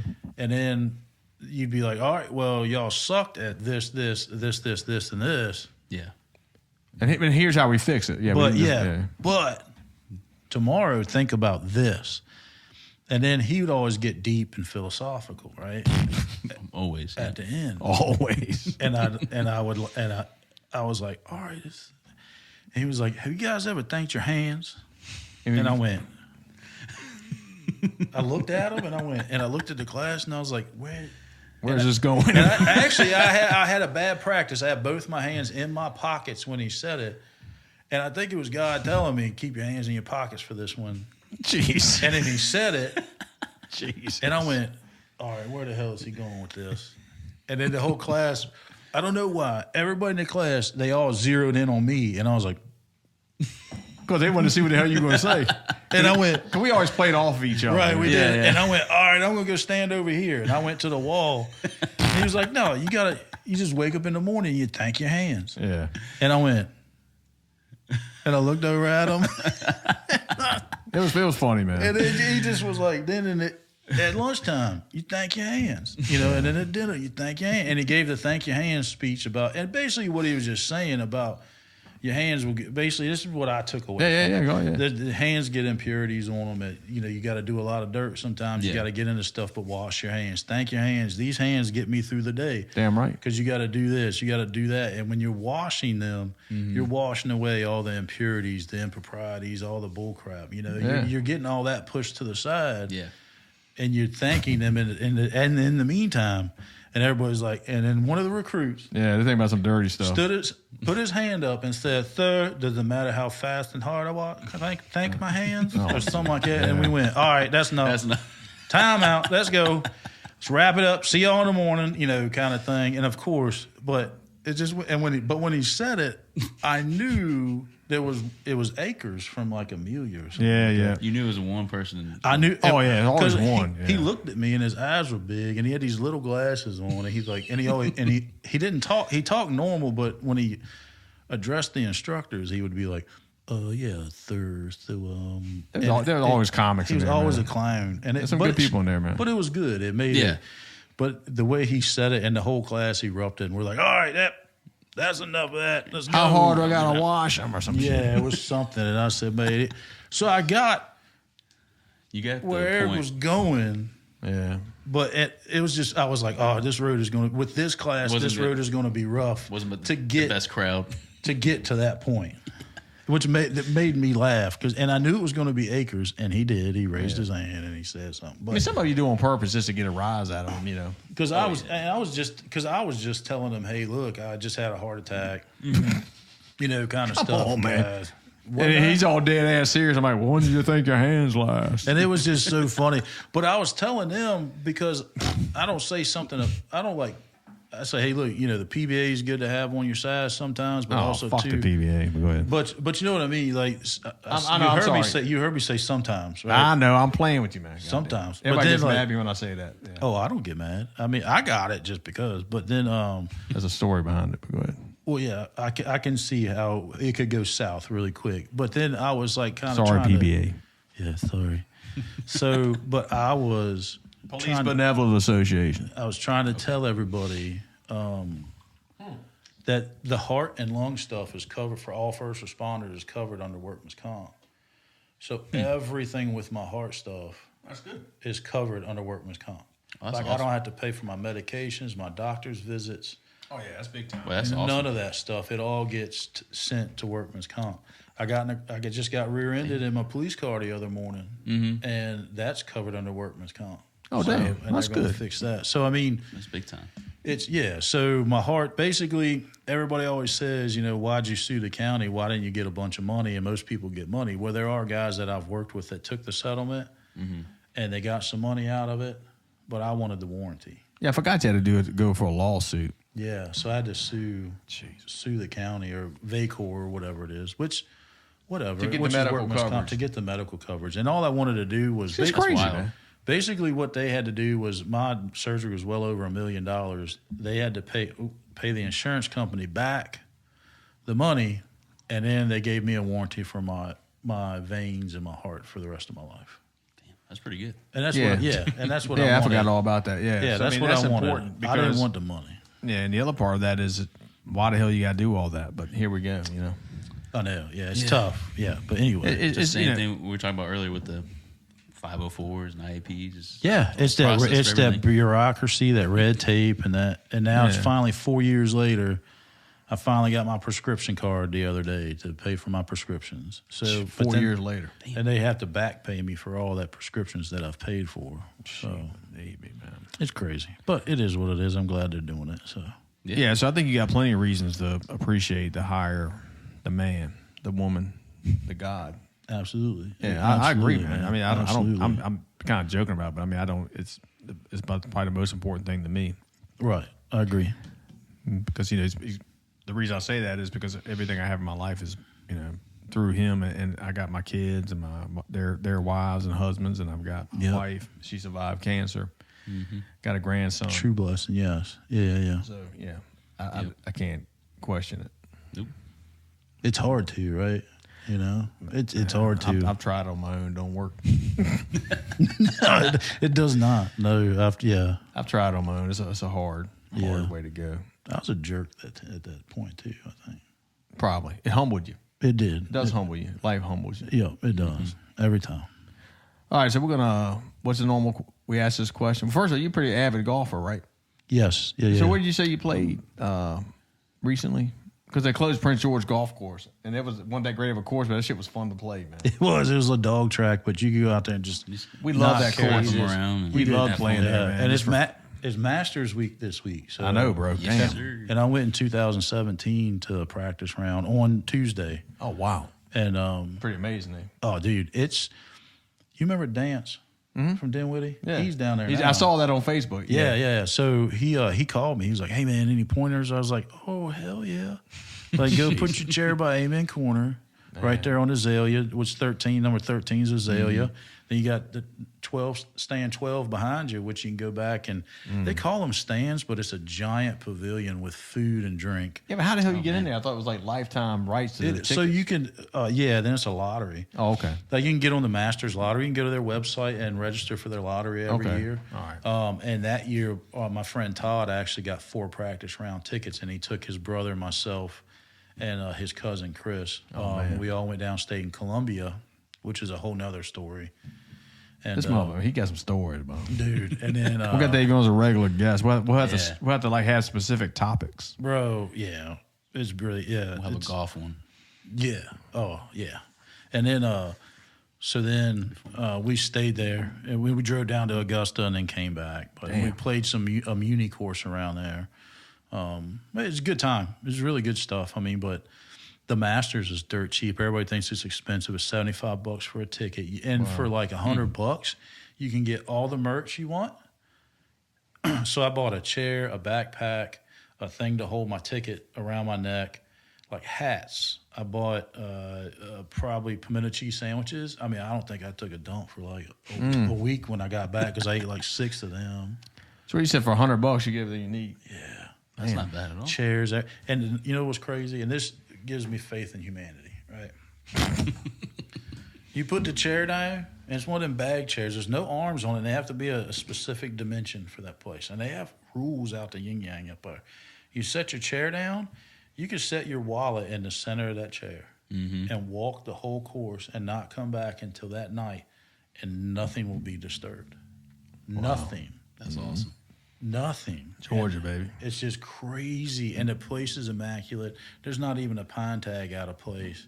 I can't. Yeah, that's what I can't imagine. It's like, and then like the TV does like there's so much elevation change to it. Like it's unreal. Like, I mean, you can go to the bottom, 18th tee box is here. You know, it goes down and then goes up to the green. Mm-hmm. Well, you can go stand in that bottom. Remember that magnolia tree that Phil Mickelson hit years ago and it screwed him? Yeah. Well, you can go stand at that tree, and I'm standing there, and as you're standing there, probably 100 yards above your head are their balls. Damn. Where they're teeing off, flying over your head. Damn. And landing up in the fairway. And when I mean up in the fairway, it's up there. Like, it's so hilly. The TV does it no justice. I bet, yeah. It's unreal. It's nice. That's a bucket list. Y'all got to do that. Get in the lottery. Yeah, let's do that. So go down there. Yeah, it's good stuff. So dude. so where you said you play somewhere local this week? Yeah, so if you're allowed to say that, maybe your wife doesn't know it, but go ahead, busted. I can say what I want. My wife don't listen to this, so I played. So when I went to, she said she heard enough of my shit for 20, 30 years. I went for a consult to get my tooth pulled, and he said come back this evening, and he was like, come back this evening, get it pulled. We'll just numb you up and be done with it. I was like, all right, sounds good to me. So my dad's Tahoe, I always had, because I inherited that, and I got that in the back. See, I didn't know that when you pulled up, man. Yeah. I said, because he drives a Ford. I said, I do drive a Ford. You rose up to... Yeah. Well, Dad and I joked because he's an Ohio State fan, and I drove a red F-150, and he should have had the red truck. Gotcha. Yeah. And I'm a Notre Dame fan, and he drove the blue. So we always joked, and he's Chevy. I don't care as long as it runs, but I love my Ford. But anyway, but my clubs are always in it, and I said, hell, what time I gotta be back here? That was like 9 o'clock in the morning. I was like, well, let me go. I'm gonna go to Birkdale real quick and knock around a little bit. So I knocked around Birkdale a little bit, just some practice, and went back over. Then he couldn't get me numb, so he was like, just come back tomorrow. I'll put you to sleep. And I went, couldn't get me numb. Okay. So that's a whole nother story. Yeah. Couldn't numb me. Yeah, I was thanking my hands, and then shit's real, man. Because without your hands, you're done. I know. Try wiping. Yeah, try. They'd laugh at the shit. I'm like, okay, well, try. Wiping your behind with your left hand. So you're right if you're right-handed. Yeah. No. Try putting on a shoe. In the morning we talk about routines and like I always put my right shoe on first. I'll put your left shoe on first. How you feel? Brush your teeth with your left hand. So remember we were in his office talking one day, and I was like, dude, I just read this article that if you're right-handed, use your left hand all day to do your normal activities, because it helps curb like Alzheimer's or whatever, or dementia and stuff. He goes, yeah. And I was like, he already knew it. I was like, well, he didn't tell me this earlier. So then he tells the class, and the class is like, I hope I gave you credit for it. Huh? I gave you credit, right? I don't remember. I hope so. You probably did. Yeah, I don't never take credit for shit that I don't do. Well, you always you would always say, yeah, do this.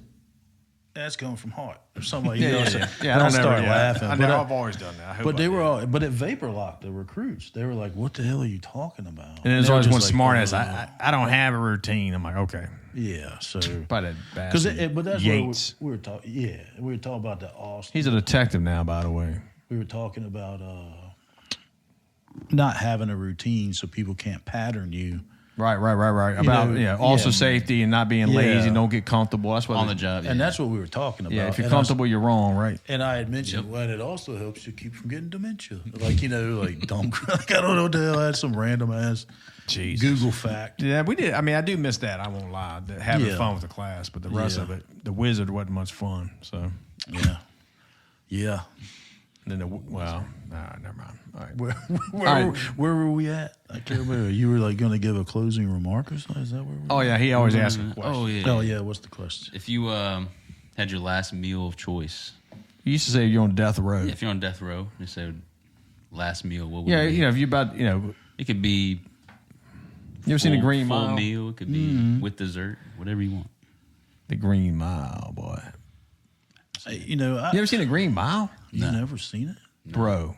I guess I need to watch that tonight. Young ass. See, this is the problem I'm having. You've got to freaking see it, man. This is the problem I'm having these days, Eric. When I talk to people and they go, "No, Yeah. I don't," and then,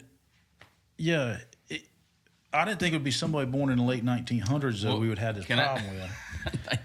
Well, yeah. I I'm got. not a big movie guy anyway. So Well, I'm does with that you help? on that. No, I'm with you on that. But no, it's like it's I'm not. Porn movies. yeah. Oh, Well, I'm sorry, it's supposed to be PG. you know, cut that out. I think that's anyway. That's a thing of the past. I was trying to cover that. I don't know how. so Cassette tapes. So you said by my last meal. I think I've been asked that before, and I didn't really know how to answer it. I think I remind you of Boone. My Maybe a my little dad, my stepdad.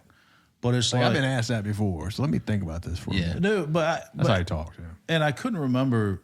But I think now, like I couldn't remember how I answered it. I think it was like, "Oh, it's definitely a steak, bro." But I don't think now. Like I think your dad has me thinking on deeper levels sometimes, in which I was already on that way anyway, and then he got me further into it. But anyway, so I think to me, I would rather. I don't even care about it. If I'm on death row and they're going to put me out.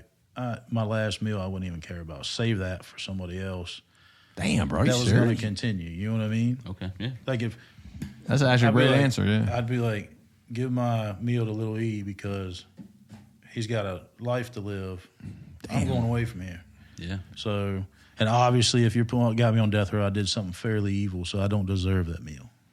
Does that make sense? Yeah. That's pretty nice. That's man. the best. That's the best answer so far. It is. I didn't know it was a competition, Eric. No, that's just pretty kidding, deep. Shit was deep. It's been a trick question the whole time. No, I'm just- Most But people, yeah. I think most people go back to like we always funny think like some 'cause- kind of restaurant. But go ahead, this is Yeah. his thing. But what do you say? You say Well, it was every- it's actually opposite. Yeah. most people, instead of saying, "Oh, just steak from so and so," or the world's best, whatever. It's always like, "Oh, my mom, home cooked Yeah. this," or my husband's, Yeah, his spaghetti he makes or something. It's always like something to heart.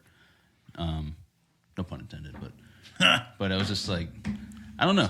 It's always something like they mean something to them. Right.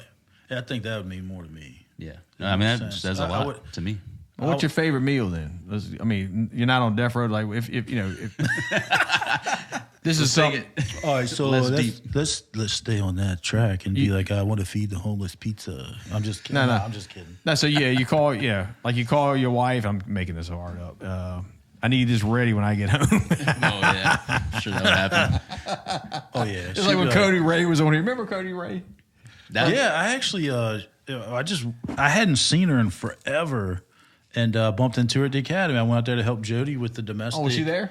Yeah, she was there role playing with Oh, us. damn. Yeah, She's we did something. a pretty cool. Oh, good, yeah. Scenario. It was funny because I'm sure you did. She helped out. No, You volunteered to be. Everybody, I'll work with Cody. I'll work with Cody. I would tell. her husband was there, and we were all the cousins, right? Oh, that's awesome. Yeah. So, but I was it a bar scene? No, Oh, like we damn. actually did it outside. We were going to do the bar scene. Oh, We okay. did the party scene, but then we ended up changing it up to where it was more of a seance.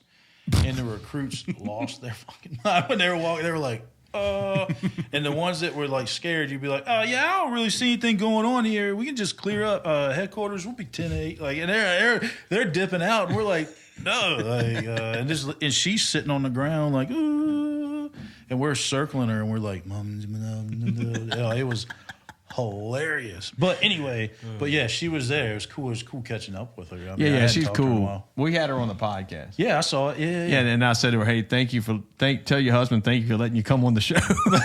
Did you really? Yeah, that was a mistake. She's like, first of all, my husband doesn't let me do anything.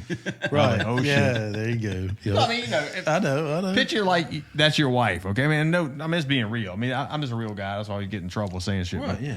I mean, she's a beautiful lady. So then you say, thank you for letting her come in. Because most guys are like, you ain't going to go hang out with two dudes and do a podcast. That sounds kind of weird, you know? Right. But she was like, yeah. Oh yeah. She's like, excuse me. First of all, my husband don't let me do anything. I'm like, well, I didn't do anything by it. I can see her saying that. Yeah. She's always been a badass, man. Yeah. Well, she was in SWAT school when our guys were in like that SWAT school with Winslow out there at the academy, and she's always like, man. she's always in the real, middle of bro. that. So I mean, well, she's Chesterfield now, right? Yeah, that's right. Mm-hmm. Yeah, but I'm not saying though, dude. All right, I'm not going. I'm gonna stop. I know. I was trying to go past it. Yeah, so like, all right, I mean, we got to end it here. So first of all, if you go to a SWAT school, it should be freaking hard. Like you're freaking dying. Like I went to the 2-week Norfolk SWAT school. Oh yeah, they PT the shit out. They try to kill you, bro. Yeah. And we didn't know at the time, but it was like their tryout for their team, but they let other people come. We didn't know that. They say it's a SWAT school. They freaking try to kill you, bro. Didn't Crawford go to that with you? I think No, Earl didn't go with me, but he may have gone. But I know he went to one, and he went to the SWAT competitions and all that yeah. stuff. We did that. Yeah. And then we did do that. Well, to the Marine Corps base. I can't imagine that. Quantico. They took you to Quantico and like PT. That shit was badass, bro. And it's like it's huge. I was like, man. I wasn't even on the fucking team. They just like, hey, dude, we need somebody who's in shape. Yeah. So I went and I did everything with the team. And so then Seidel, he's like, wow, you didn't technically try out. I'm like, bro, I just spent busting my ass up in this mug and did pretty damn good. Yeah. Bastard made me try out. But I still got on. It's still funny though. then But I was see, that's on what I'm saying. The old school guys are like, nope. You gotta do our tryout. The rules say try Yeah, out. no, he did. Like, They it's tried. like, Yeah, they you know, did. So Whatever, it's like, man. Yeah. But the thing is like to me, that makes it when they made me jump through those hoops, or still make me jump I through those didn't- hoops. yeah. I'm like, you know what? I was a kid. It back makes me then, a little bro. bit better than the other guy that didn't have to jump through those hoops. Yeah. You know what I'm saying? I mean, So I'd be the same way now. You're right. You know, I just kind of make it like, all right, I learned from it. Yeah, it pissed me off when it happened, but at the end of it, I'm like, I learned from it. So, Like like- I said, don't be a dick.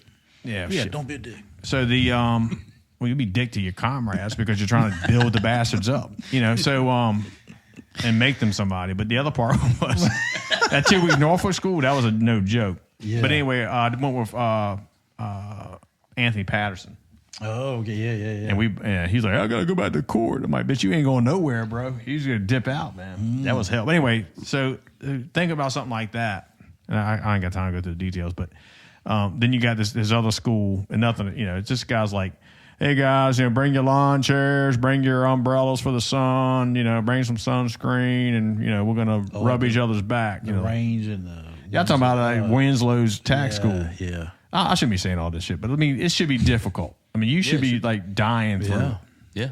Yeah. Not like, hey boys, there's some corn stalks over there. Let's go pull some corn off over there, and then like we're gonna play the fiddle back in the country woods. It's like, what are you freaking talking about, dude? He's like, what is he like the land navigation shit? I'm like, dude, this is a tax school, bro. Right, yeah. I'm done. Well, he did that, but he would add in the like the man tracker and all that stuff because I think he's trying to target and I know. I think he's trying to target like the rural community. Yeah, right, because like there's a lot of our land nav. like That's Prince right. George is more Yeah. rural, and he's like, well, if you're out here and you're going to be on an op for so long, maybe you're going to be laying in a cornfield, and you got to figure out, Yeah, but you don't play the fiddle though. You know what I'm saying? Yeah, well, yourself I busy, agree with man. no fiddle. But yeah, because 1,000 ways to cook a kernel of corn, man. the sun, magnifying glass, like Yeah. Thank your hands, man. that you always. Hey, think you're- last thing, you hunt, right? Yep. So, Hunt and fish. I actually have a YouTube channel for fishing. But do you really? Yeah. Well, shit, you need to have us on the YouTube channel. I got 21 subscribers. I mean, Hey, I'm why don't big time. Why don't you have us on there, man? We'll do it. Well, Well, send him the link and then we'll put it in on the we'll put it on our thing. Yeah. Yeah, it's kind of cheesy, and I just Who gives a kinda, shit? It's fun, bro. Hey, It look. is funny. So like, I really suck at fishing, but I get on there and like try So do to we. So do talk we. about how good I suck. Oh, that's awesome. Does that make sense? Yeah. Yeah. So, when you get home, just sit, Yeah, it's yeah, gonna take him a I'll- few days to get it And together. I'm sitting there looking at that because I'm trying to figure out what you're doing on that computer over there because like Yeah, so what he mine- does is he records it, and he also records it on the camera. Is that thing still running? Yeah, and then he combines them. That's what takes the time. See, and I try and figure out like how. Yeah, so the editing part of it is what I'm having issues with, and I got these Bobo he knows GoPros and all that kind of shit. So. Just keep them out of the bedroom. Video stuff is the hardest thing because you got to cut it all up and chop it together. How many times you try to hide a GoPro in your bedroom? None actually, because I'm scared what the hell. Yeah. You know. So, damn, I was going to say something was funny now I forgot. Damn. Yeah. All right, we'll have to come back to earth. Yeah. What were we talking about? Yeah, but I'll send you the link. All right, so you hunt, right? Yeah, I do hunt. Now, I'm just going to give this freebie out there for hunters, all right? Because they'd be like, what if I get out here and I can't start a fire and all this other shit, right? Oh, God. Just take a flare with you, bro. Yeah. Oh, Like a that's road the flare. That's the flare man right there. Yeah. That joker will start Seriously. a fire with the quickness, bro. Oh, yeah. All right. Yeah, just carry a flare. You know, That's you right. got a backpack, throw a flare in that bastard. If you're like, I've got this special, Q-tip and some cotton swabs soaked in alcohol. It's like, bitch, just get a flare, bro. Most survival packs have them. Do they? Yeah. But then when you're calling for help for the helicopter, you won't have a flare. It looks like a slide whistle, like some weird little tiny. Yeah. Start a forest fire. I mean, hey, The smoke will they'll find you, I guess. That's what I'm saying. You start a big ass fire, just be Or you trap yourself. be upwind. No, be upwind from the fire. Yeah. Okay. They're gonna come to that bad boy Yeah. quick. What? That's fun. They will. But see, I got a damn. My tree stand isn't even a stand. It's like I call it. You gonna edit this out? It's called Trump Tower. I love that, man. No, So it's no, like no. it's a Is it painted red?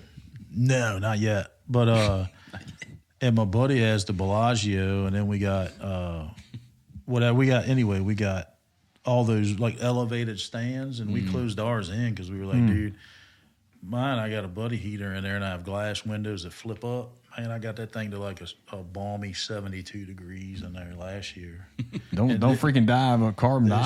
dioxide. Well, no, it ain't airtight, and the floor has. It's pretty cool. Damn. It's not. So it's a That's permanent legit. shelter. Yeah, look, it's right here. My That's legit. Dad helped me build it. Let me get rid of these notifications. Yeah, we'll have to do some fishing and some golfing.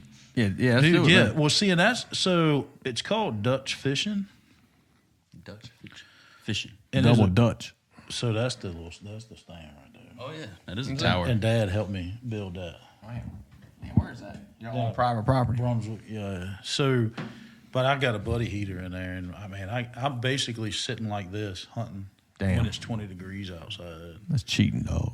It is cheating. That's sweet though. Hey, It's very unfair. And be smarter, not yeah, and I take my iPad, I download a movie or two to it from Netflix, and I sit there and just watch. So. Hey, How the hell you know when a deer that's a show living. up? Huh? How do you know when? Sometimes I don't. Well, last year, if it's a good movie. yeah, I get involved or I fall asleep. It gets so warm and then I fall asleep. But then, In P-Town, you would have called that the old honey hole. yes. Look, but I was walking out People last fighting year. for them. Yeah. You had to make a reservation ahead Yes, of time. sir. Hey, who's at the honey hole this weekend? Me. Damn. But no, walking out of I saw two cubs up in the woods. I thought it was a deer, and I had to rifle up. And then Mama come at me, Really? chomping and chuffing and like stomping her feet. I had to shoot in the ground in front of her. I was like, she comes any closer. She got about 10 yards. I dropped 3 rounds in the ground, and then she stopped. She went back, and all 3 of them ran off. But I was like, man, I'm gonna have to put I was carrying 300 blackout. Immediately started carrying my what the hell is that thing? It's a 450 or whatever it is. The round's as big as my pinky, and I was like, if I hit a bear with that, she's dead. Yeah, that'll stop him. Yeah. So so you said cubs? Were they bear or were they bobcat? Bear. Oh, okay. I Bear. thought you meant bobcat. No, I was bear. Those would be pups. Yeah. But it's crazy. That thing scared me. And everybody's like, should have shot it. I was like, man, she won't coming at me yet. Nah, you should have done Yeah. that because they'd lock your ass up. Yeah, so, but it was what it was. It was good stuff. But so carry a flare. All right. Just throwing it out there. I like it. We should do fishing trips just overnight in Scottsville, and we get out there and on an island. And Upper Potomac, No, Upper James. Upper James. Upper James. Right there at Scottsville, and Yeah. then come on down Down to Hardware. Bremo's Bluff. Yeah. Past the hardware and to Bremo. Y'all floated it basically, Yeah. like in canoes and stuff. Put one vehicle we one can- in, one at the other. Yeah. And we'd spend the night. We always take a flare, start a fire. Yeah, there you go. Yeah, we need to I bring think that you back. told me about that Yeah, we need to before. bring that back, Because man. we did that. I we was did it talking on the to a Upper guy. Potomac. Oh, really? Oh, yeah. And then we came and did that float too. The Upper J, it's beautiful, man. God You knows catch it's the hell beautiful. out of smallmouth. Yeah. Oh, yeah. Yeah, one of the customers I had, he was a teacher in Hopewell, actually, but he's retired now. But as soon as I said Scottsville, he's oh, man, like Hardware River, Bremo. Like, he said they do it every year. It's beautiful, man. I'm sure that on awesome. that island, that might have been his crew. He said they've done it forever. Yeah, we were on that. So we always stayed at we got into this, but we'd stay at one place, and we got there, and these cats were already there. So like, well, shit, let's see what's further down. We weren't because the terrain does change a lot, Right, 'cause yeah. of the high water and all that. So we found even a better spot. So we're like, all right. And next thing we know, these same dipshits come on to where we were. Like, there's plenty of room on the islands, boys, or whatever, something like that. Yeah, and I had like an axe, and I was like swinging and cutting wood, and I was like, 'cause I got that like 20-foot canoe out there. Thing's huge. Yeah. So we had like we had fun, but anyway, I made sure they knew they weren't mostly welcome Yeah. after they kicked us off their little island. There ain't a whole lot of room on this spot. I'm like, all right, We've whatever. been doing this for 16 years. So then we head on down, and guess what? These dipshits come where we were, and I was like, there ain't a whole lot of room on this island, boys. That's what I would have said the same damn thing. And we had, cause we were loaded up, you know, Yeah, we not were. drinking, but with, you Oh, know, I know. 1032s. You know what I'm saying? Yeah, Remember the- yeah. That one spot, you could see the 4-wheeler tracks, and it was like a little beach area. That was scary. Well, the dude I was talking to, he said that you can look it up online. There's designated public areas where you can camp out. Was that one of them? Yeah, probably. Because you said the owner, they own all that farmland, and they just let people camp out. But it's marked online. You can Yeah, 'cause camp out there overnight. Yeah, so there's like an app. can't remember what it's apparently. called. It's an app Oh, that's cool. We never knew that that. I never knew that either. that I went to because we're supposed to go to the Hatfield McCoys coming up with a guy. He's retired from Portsmouth, and he came and worked for us. And then now he's worked his Norfolk Airport. Now he's at Norfolk PD. He's the camera guy watching the cameras. But good friend of mine, one of my best friends, and we're going to go ride. And we've talked about it since he started at Prince George. He was riding the Hatfield McCoys. He was like, "You got a 4-wheeler?" I was like, "Well, I had one." So anyway, now I've bought one, and we're going to. Damn. Go Be up there and careful hit- with that mug, bro. Yeah, that's what I heard. And then Well, no, it'd be fun because my best friend Russ, his son Jacob goes up there. Yeah. see, I downloaded an app, and it shows you where That's cool. the public stuff is. Yeah. But I was talking to my buddy. He was like, he's getting ready to retire from Chesterfield Fire. He actually said, he goes, yeah, my wife and I went to Hatfield and McCoy. We woke up one morning. There was a couple at the cabin next to him. They're like, "Good morning," the pleasantries and all that. Yeah, we're gonna hit whatever Misty Arch today or whatever the trail is. Oh yeah, we're gonna hit the Misty Brownie Mountains. Bites or what? Yeah, whatever. Yeah. So whatever. So Misty's Mountains. yeah. I'm sorry, dude. Go ahead. So they're We had to have some fun on this mug. No, I know. So they're going to ride, right? And then he said the next morning, dude's out there, and they're like, well, maybe Sally hadn't woke up yet. And then, like, he goes, no, she died. Oh, Wait, what? And they were like, yeah, she fell off a cliff yesterday on one of the trails, and, And they were like, why are you here? They were like, well, we've already done everything, and they recovered her, and they got her. Jesus. And now my family doesn't want me to drive. They're going to come pick me up, so I'm just waiting for them. Oh, my God. I was like, Do you need some help? yeah, he was like, what can we do? And he's like, nothing. I guess just, Maybe he was in shock or he was happy. Maybe she didn't really go off the cliff. Accidentally. He probably So my buddy was like, locked the throttle up. Was like, honey, go in the cabin, and then she's like, all right. So they're like, he was like, all right, man, let us know if you need anything. And they locked the door. They're like, what just? What? Yeah, so that's like, odd. we don't Yeah. know. And then like he like, and he said he called, I guess, and tried to figure out. I don't know. Like he confirmed everything, but then he was like, nah, F that. We're going to get on our side by side. And we're going to hit a trail. Get and away from this guy. Yes, yeah. And he was like, but they did say that there's trails that just stop and just go straight down. Yeah, oh, like yeah, 200 yeah, it's foot. They were like, you just got to be careful. The Misty Killer. Misty killed it. Misty Mountains killed a Misty- bunch of folk. Yeah, that's crazy. But he said, yes, you fell off a cliff. And God. it's like, what Are you serious? Like, he told me that story, and I was like, man, how much do I have to pay to cancel these reservations? Like, whoops. So you allowed to carry a gun with you and stuff? It says no, but Leosa covers us. So, Yeah, I'd carry it anyway. Yeah, I would venture to say that being a law enforcement officer, I would just carry no matter what. Yeah, yeah. I mean, even in federal parks, you can carry. Right. They mirror the state law of the state they're in. So yeah. So and that's what I've always looked at. And every time I've talked to a park ranger, like when we went up and did the Appalachian Trail, like the camp up there, the guy said, if you're law enforcement, we're not. Yeah. We're okay with it because we know you're not just coming out here just to randomly shoot wildlife or shoot like. Yeah. We appreciate the help is actually what he said. Right. And he was like, so just know Leosa covers you. I mean, you can walk into Smithsonian with a gun on you if you're carry a GAC so you can come back. That's right. The only place you can't carry one. See, that's the stuff he would say to the class. Richmond PD, airport police. He would say it to the class, and they'd be like, all right. And they were writing it down.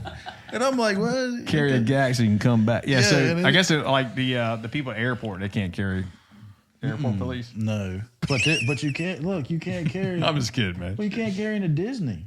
Oh, shit. I thought you meant what kind of cops. I'm just fucking around. Oh, I know what you mean. Yeah. Because I wore big L at lay. But so Disney, apparently Sergeant, one of our guys told me he went into Disney and he had it concealed. Why the hell would you carry a gun into fucking Disney? He went concealed, and by the time he got in there, like their little team came out, and it was like he saw like plainclothes dudes like randomly just kind of cutting their eyes at him, and then a dog just came up and like sat down in front of him, alerted in front of him. So I mean, they got legit security. Mm-hmm. And they said, all right, sir, you're going to have to remove that firearm from your possession. Somehow a camera spotted this dude, and then the article dog alerted on him. It's funny because that dude's a canine handler now, but it's like, it was funny. I was like, that's wild. I said, dude, what? And he goes, yeah. He goes, and they took it. They told me I couldn't even keep it in the hotel on the grounds. Called a man 8 up. So I'm sure when we had we drove down there. We had a gun in the GMC. Hide it somewhere, but But that's what they did. They made them go put it in the car, and they said, knucklehead. They were like, never again, like that. And I was like, what the hell? That's like trying to go into Canada with a gun, man. Wake the hell up, bro. Take you in the tunnels. Yeah, Mickey teach you a lesson. And he was That's mad. what all the characters are. They're just convicts in there. I don't know. What the hell? No, Mickey will take you down, bro. I hate that place, dude. You That like place Disney? hell no. That place is evil, man. I know what they're doing now, but I'm saying like we went there. It's like that P Diddy, like they same hand. Oh, in hand, Jesus, man. Hand in All hand. I'm just kidding. So I don't want to get. I murked. get it. No, I get it. It is definitely changed. But yeah. what I told him, he was so mad. He called me. He was so upset. I said, bro, think about it. If you had a gun totally concealed on your person and they like sniffed you out of the crowd and found it and had you go secure it, don't you think they're doing that for everybody, whether they're a cop or not? So you got to feel safe. Like I would feel safe with that. So I would have never went to a theme park with one. I'm sorry. It's a dumbass. I mean, sorry if you're listening. Is this somebody we know? No. Well, yeah, we know him. Just chill out, dude. Gonna be 8 up no more. Yeah, but I mean, eat some Taco Bell. Now you're safe. Eat Taco Bell, bro. Yeah, you do. Yeah, that's what I said. I was like, and he had a peace of mind at Disney. He was mad when it happened because he's like, all right, whatever. But then like he called me the next day, was like, dude, I really did feel safe in there. He's like, because you really do seek security. Yeah, seek a counselor, bro. Yeah, got some PTSD. Yeah. But it's like it's just crazy because like you could go and it's got to be Sisson, man. I'm kidding. It's not him. Yeah. No, it's not Sisson at all. Because Sisson wouldn't even. Yeah. He didn't know. He goes, you can carry in the Smithsonian? Are you serious? And I was like, yeah. And he's like, I didn't know. If you carry in the Smithsonian, you guys. I mean, gun DC, you might as well carry. I was gonna say. Well, yeah. When I go up there, I would carry, and I remember so you go all the way to the right, and you walk over there, and you just show them your creds, and they'll let you in the Smithsonian, but. Up there, yes. But if I'm like in a theme park, no, I don't carry. Or if I'm like out, I'm just kidding. I got a gun in the boat when I'm fishing, but I've been doing that since I was 5, or whatever. We always had a old revolver with at least rat shot to shoot a snake that got on the boat or something, So whatever. Ooh, this time I'm not used to it being in my. All right, so We're gonna wrap it up. So real quick, what's the name of your fishing site? Because we'll put it on the thing too. Send me the name of the bat. Yeah, I'll send it to you. Unless you want to. I mean, it's kind of cheap. It's funny. You got to go watch I it wanna see it first. now. Watch it first, We don't care. Shit. and see if you want to put it up. I mean, bunch of guys follow it, but I mean, I need to start posting on it again. But I just been trying to figure out how to edit the video, and that's been my biggest problem. Yeah, you. I think you had like a Pornhub site, but they closed that in Virginia. So No, I had an OnlyFan. OnlyFans. There we go. No. Leave the S off. It was an OnlyFan. One. It was one fan. Yeah. Okay. Picture who it is. I had no. You're one fan. All right, let's rock it up. All right. So thanks for coming on the show, bro. Thank you for having me, guys. Seriously, it's been good. It's been fun. Yeah. And He says a little thing. yeah, if you follow us on Instagram, Facebook, and this will be posted on Spotify, Apple Podcasts, wherever you listen to podcasts, and you can watch us on YouTube. And should be out in the next couple of days. And like I said, I'll put the link down there. Link to our site will be there too. But For the fishing other site. than that, yeah, Yeah. for the fishing one. And you're a maritime. You're a maritime cop too, right? Maritime. Yep. Yeah, I'm a coxswain on our Marine unit, and I mean, I got all kinds of certs with that now. But I want to go back, and my sergeant wants to go back to a pursuit class where you can shoot the engines. It's pretty cool. Didn't y'all send my boy Grub up in there? Yeah, Grubbs went. Yeah, he went to the search and rescue forum, which is SARTs every year down at. Did he hold it in, or did he get sick again? He said it. Oh, yeah, I forgot he gets Yeah, sick. I really let that go. All right, that's it. Check us out, man. All right, We'll have you back. we'll have you back on. Part We'll, two. we'll, we'll specify. We have you and Greenberg together. He can do an analysis of you, and the guy that took the gun to Disney. That'll be a deep Get talk. him on here too. He needs to be on here. Bassett needs to get some evaluations done. And with that, we're out. Cool. Peace.